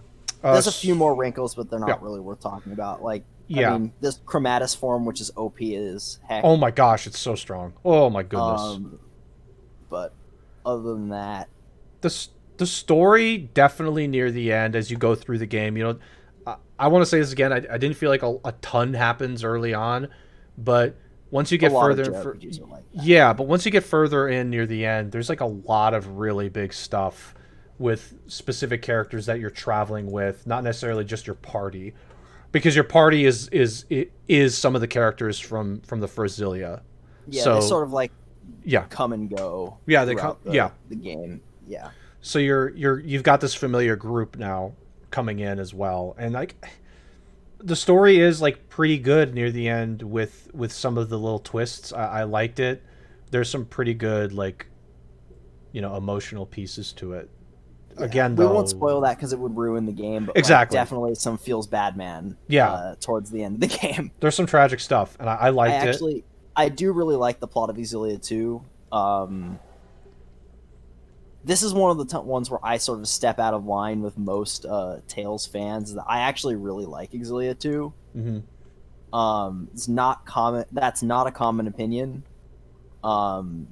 There are things about Exilia. I think it's because there are things about Exilia 2 that aren't the good. level design is horrible. The dialogue choices.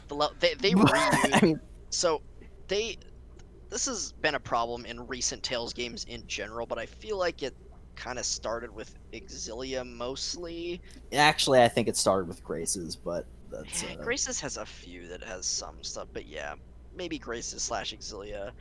The level design is actually I It's really said bad. nothing was bad about Exilia, but there actually is, and it's the level design. The level design's really bad. The dungeons are just hallways with monsters. There's hardly any puzzles or interesting dungeons or areas. It's just hallways with monsters. And Exilia 2, the way the game is designed, and it was also made very quickly. It came out like only 1 year after Exilia, so it kind of makes sense. But they reuse assets like a mofo in this game, and you have to retread the same dungeons over and over and over again. There are certain dungeons you go through 3 or 4 times in Exilia 2 that were the same dungeon that you had played in Exilia 1. Yeah. So it's rough with the level design. It's pretty tough. I do not recommend that you play these games back to back. I know Otto didn't take that piece of advice. I did not, and I like I don't. The level design isn't poor, but I definitely just didn't care that much. I was like, okay, whatever. If you like the combat, like, I mean, the levels facilitate you doing a lot of combat. Exactly, but they don't do anything else. So for me, I was like, okay, whatever. And the final dungeon is just a big. Oh my gosh, the final dungeon's horrible. Yeah. Oh man, I still have. You're like a bunch of disappearing pathways in a convoluted labyrinth of BS. My god, there you go. That was one of the worst dungeons I've ever experienced. It was bad. It was bad. It was like a week before the release date, and they're like, "We need a final dungeon," and somebody just drew a bunch of squiggly lines, and there you go. This is my final comment. I'm going to speed this up. I want to move on, but my final comment is the final boss of this game. I think it was, for whatever reason, One Punch Man really gave me fits. I had to turn down the difficulty. One Punch Man was a problem. He, for whatever reason, for me, just absolutely demolished me multiple times on the harder difficulty. I had to turn it down specifically to get through it because I was trying to like move fast. And yeah, One Punch Man is very scary. I hope if you play this game you don't get that experience, but One Punch Man really upset me. I mean, the final boss of Exilia 1 is AIDS, dude. Like, oh yeah, it's that just constant healing is so frustrating. Yeah, oh gosh, I remember that. Yeah, that was annoying. I remember trying to get through that. That was a pain. Yeah, One Punch Man. Was tough. Pretty strong. You don't simply take One Punch Man's punches. You gotta dodge his stuff, and also hope he doesn't go punch Elise in the face because she will. Oh yeah, one shot. If she gets one shot, you're pretty much. Well, I mean, he also doesn't really respect your combo. Like you could just be hitting him and he just one punches you and you're dead. Yeah, so it's frustrating. The combat in Exilia 2 is actually interesting. There's like in Exilia 1 they added this like stagger shield, I guess. After you combo a boss for a certain amount of time, they will just break out of your combo and just have a stagger shield and they'll retaliate on you, basically. Because they didn't want the infinite loop combos that Vesperia had, basically. I think that was their answer to the loops that Vesperia had. And Exilia 2, you can actually loop enemies in Exilia 2, but you have to do it very specifically. There's this like weakness system where you have to, if you keep like, if you hit the enemy's weakness, and then you have to swap through your weapons and use different elements and different arts, and you can continue your combo as long as you're using different like elements and different arts. The Tales of Exilia 2 speedrun is actually really interesting. The combos they do are crazy. It's kind of an awful speedrun because you have to do this really high level boss fight partway through the game that you're way under level for. It takes forever. It's kind of RNG and awful, but the boss fights, when you see the boss fights in this game, they're really cool and impressive for the speedrun. Yeah. Oh. Well, don't you also have to play poker in the speed run? Yeah, you Yes, have to play because Because of the debt system? yes, yeah, the worst. the By debt. the way, one of the worst things I've ever experienced in a game, the debt system.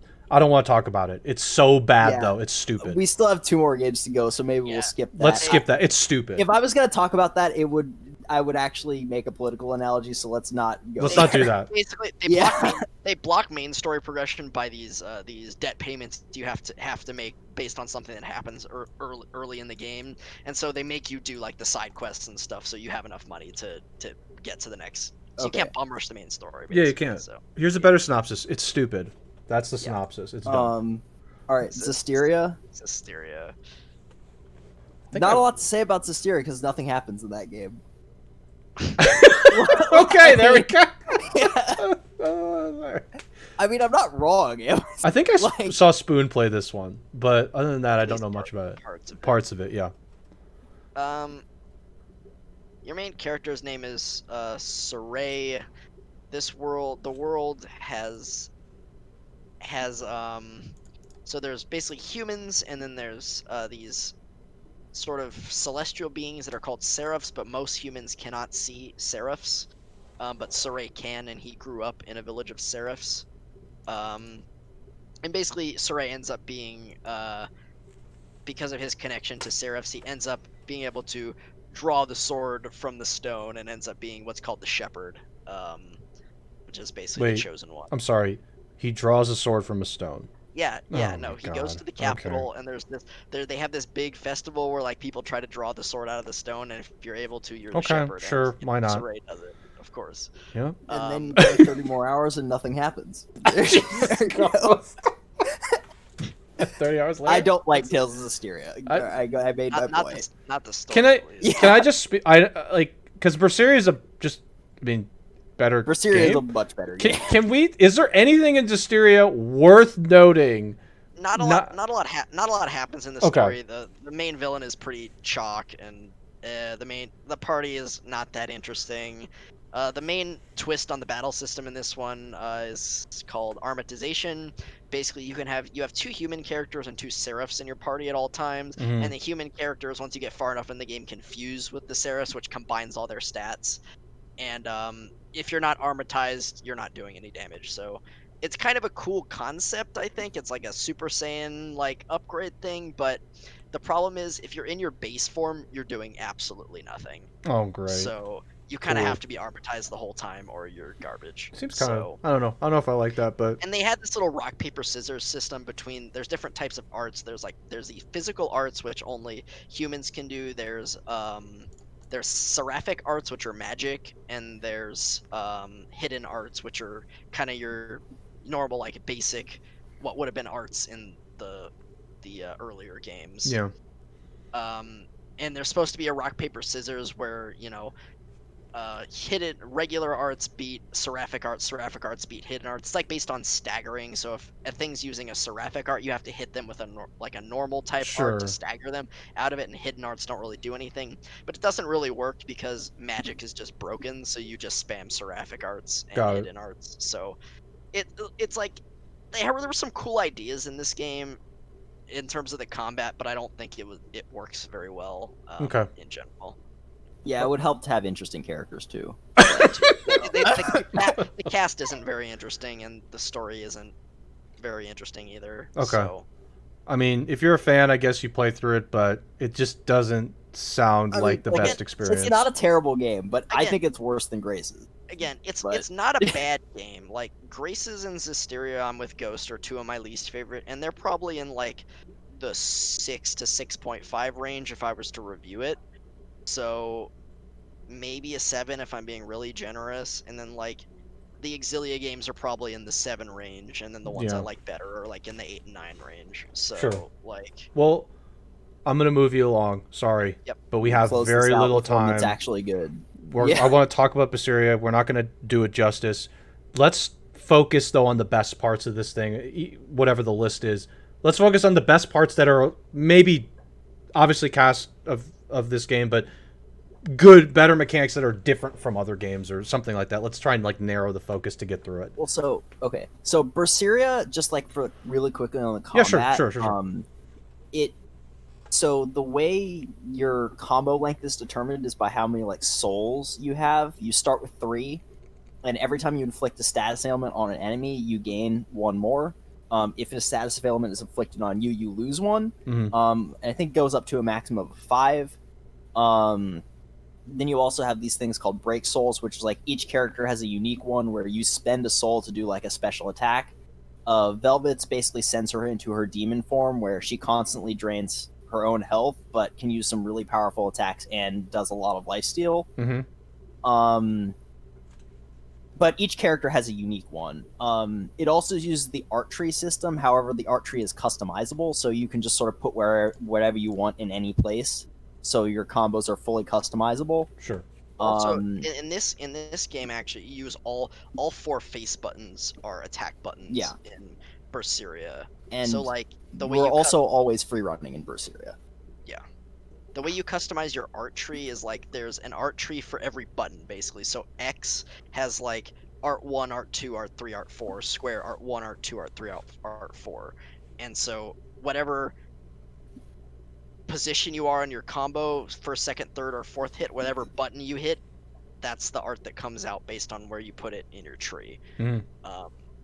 So you can really, so basically you would have 16 arts customized at once on your art tree. Yeah, and it's really well. You also have like the different points in your combo, right? So like first hit, but anyway, it's getting a little complicated. But like the main mechanic of like how you deal damage to enemies is that like they all have a set of weaknesses and strengths, and once you've hit all of their weaknesses in a combo, everything starts doing a ton of damage after that.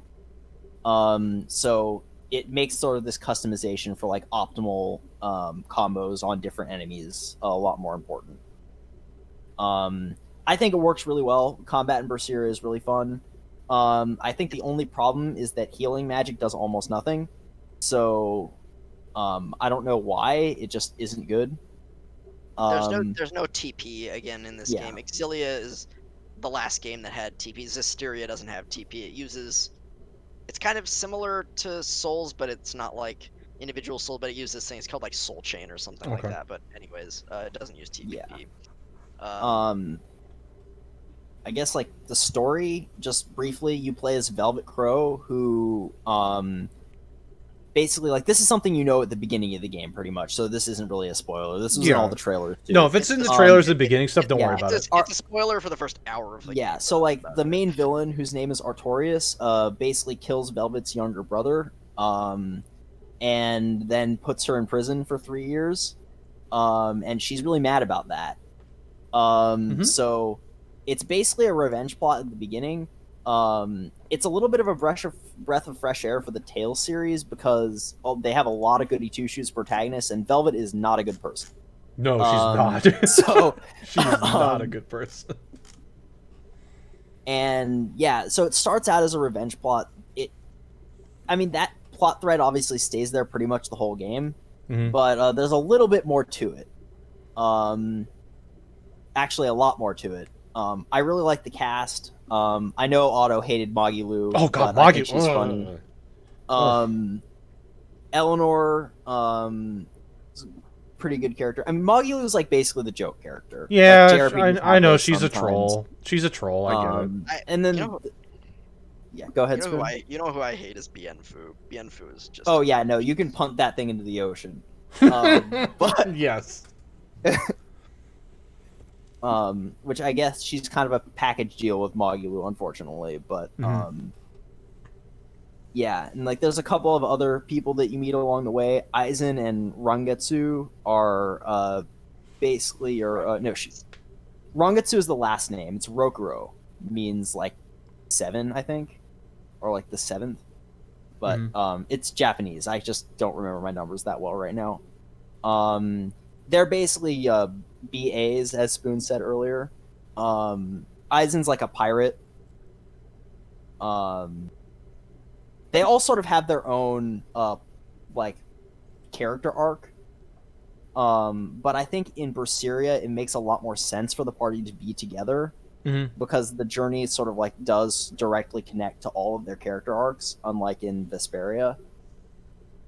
Yeah, Um, the villains of each individual character's character arc are all connected to Artorias in one way or another. So yeah, Okay. yeah, So there's a good Um, connection.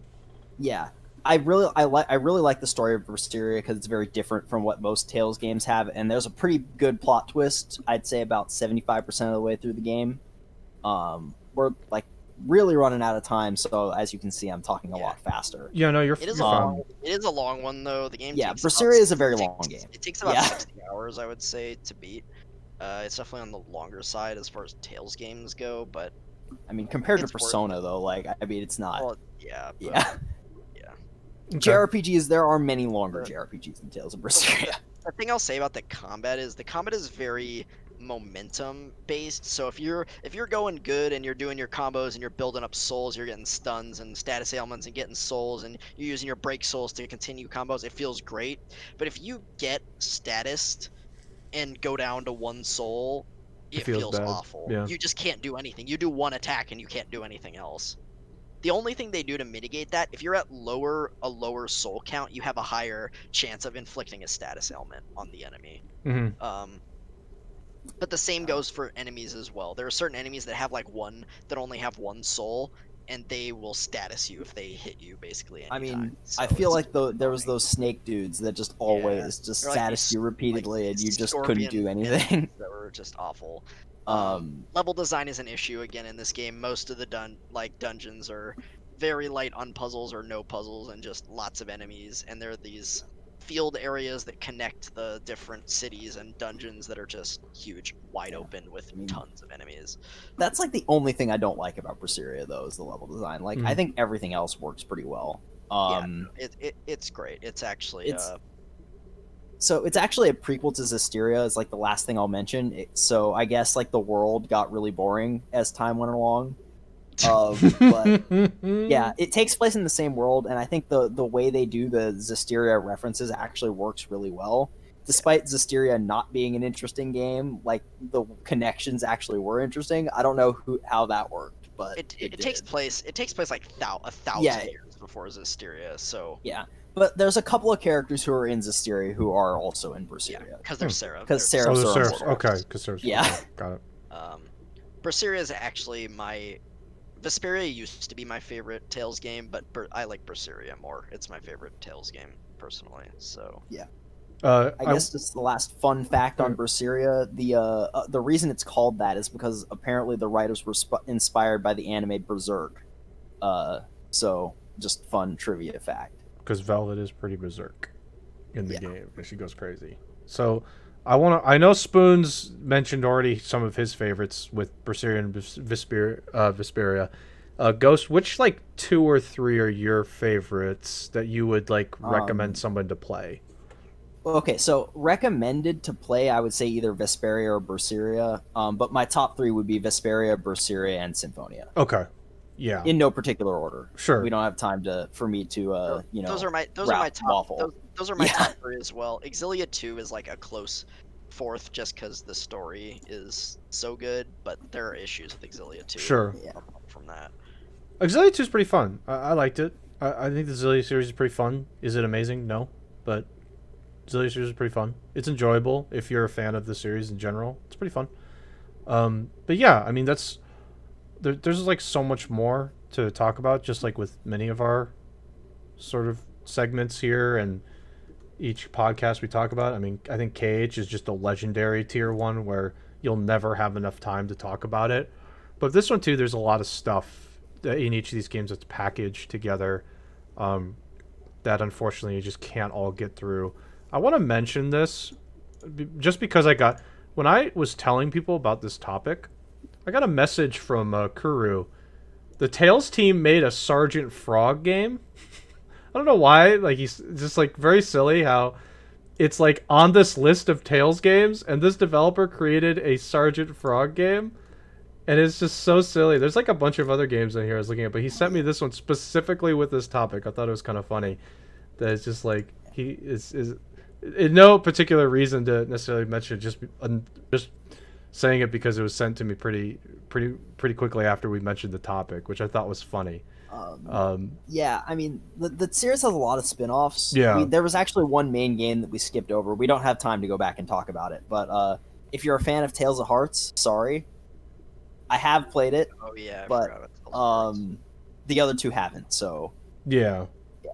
but it exists. So there you go. yeah. If you're And then there was, Well, and then so if you wanted to play it in the U.S., you have to have a Vita, which is like 5 people. Ooh. So you know, yikes, and then that's there- tough. That's tough. That's tough. And then there's the Blues' favorite game, Tales of Symphonia: Dawn of the New World, which was the sequel oof. to Tales of That's Symphonia. all I'll say about that one. Ooh, oh Um, boy. Yeah, we didn't talk about that one at all. Again, we don't have time to talk about it. There are some things that are good about it, but it's not great overall, in my opinion. Yeah, I think we mostly focus on the ones that you guys and I obviously might have touched on, and the ones that we enjoyed for sure. We want to talk I'm about looking more. forward, if you do, to you actually playing Berseria. Yeah, I would love to play it. Like I said, I started it and stopped as I normally do. Which, if you're a person that dislikes that notion of starting games and stopping it, you probably won't like me as a person, and I understand that completely. But yeah, though there are definitely like Berseria is one of those games I did like playing it. It's just something else probably came out that I was slightly more interested in at the time, and that just happens way too often for me. Um, but that's gonna do it for this episode. I just want to thank Ghost for coming on here and being able to sling his Tales knowledge, since I don't really have it as much as like Spoon does, and so Ghost, just thank you for coming on and being a guest for this one. It is really, Spoon and I have been talking about this particular topic, and I'm not going to do it justice like somebody else like you could. So thank you for coming on.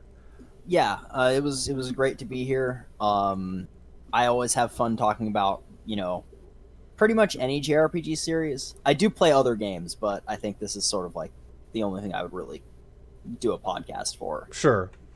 And just to conclude really quickly, I want to conclude with quick final thoughts on supporting the channel, not just the Twitch, but again the YouTube. Be sure to, I would say, spread the word as well. Word of mouth is extremely powerful. We can only do, Spoon and I we really are trying, but getting people's help is we're eternally grateful for that. And not just subscribe to YouTube, but be sure to follow, I would say, our personal Twitters if you're interested in getting updates about the podcast. If you've got a topic you want us to talk about, we've got some stuff in the backlog we were sharing with people as well. We've come up with some new ones. Be sure to share it with us, because we'd love to expand our list of topics as well. And I think that'll just about do it. So my Twitter is automaton89, and I do sometimes stream on Twitch. I've been doing AC Odyssey, and I'm trying to finish up KH3 still. I'm getting there. And Spoon, why don't you go ahead and plug yourself a little bit? Yep, my Twitter's at SPTSpoon. Twitch is also just SPTSpoon. I stream mostly JRPGs. I'm taking a little bit of a break right now, the next week or so, a little more than a week, because I have finals coming up. Yep. So yeah, and also just as a quick note, I will not be on the cast next week, but Otto will be here with some friends of his due to said finals. So I will mention that for sure. But Ghost, you're not really on Twitter or anything like that, but is there anything in particular you wanted to plug here? Now is the time. No, I mean I don't do Twitter or Twitch, so I don't stream. Mm-hmm. So yeah, I don't really have anything to say. I just hanging out. Okay. Just a friend of the Myriathon. Watch the Myriathon in 4 weeks. 4 weeks from today is the first day. 4 weeks from today. Please do so. Thank you for adding that in, actually. And yeah, for next week's topic, Spoon will not be here, unfortunately. I'm actually bringing on some of my buddies from my past Overwatch days. I got to be honest, I have no idea how that's going to go. I mean, all these two people I've been with for a couple years now. I coined them as my barbaric kids. And we're going to talk Overwatch. We're going to talk about they've built a team with Overwatch and with Rainbow Six now, so we'll talk about that. And I think it'll be a really fun, just experience just chatting about that and just to get some perspective on what the experience is like from two people who are really high level Overwatch players participating on a team that's kind of on the cusp of tier 3 Overwatch. So if you're interested in that, you should stop by. But that'll about do it for this podcast in particular. Thanks everyone who watched, whether it's on Twitch or Mixer, or if you're watching the VOD on YouTube or you're listening on something like Anchor. We really appreciate the support. And I think that's going to about do it. So yeah, thanks everybody. And I will see you next week. Spoon will hopefully see you guys in 2 weeks. I'll be back in 2 weeks. Yep. See you guys later. Thank you.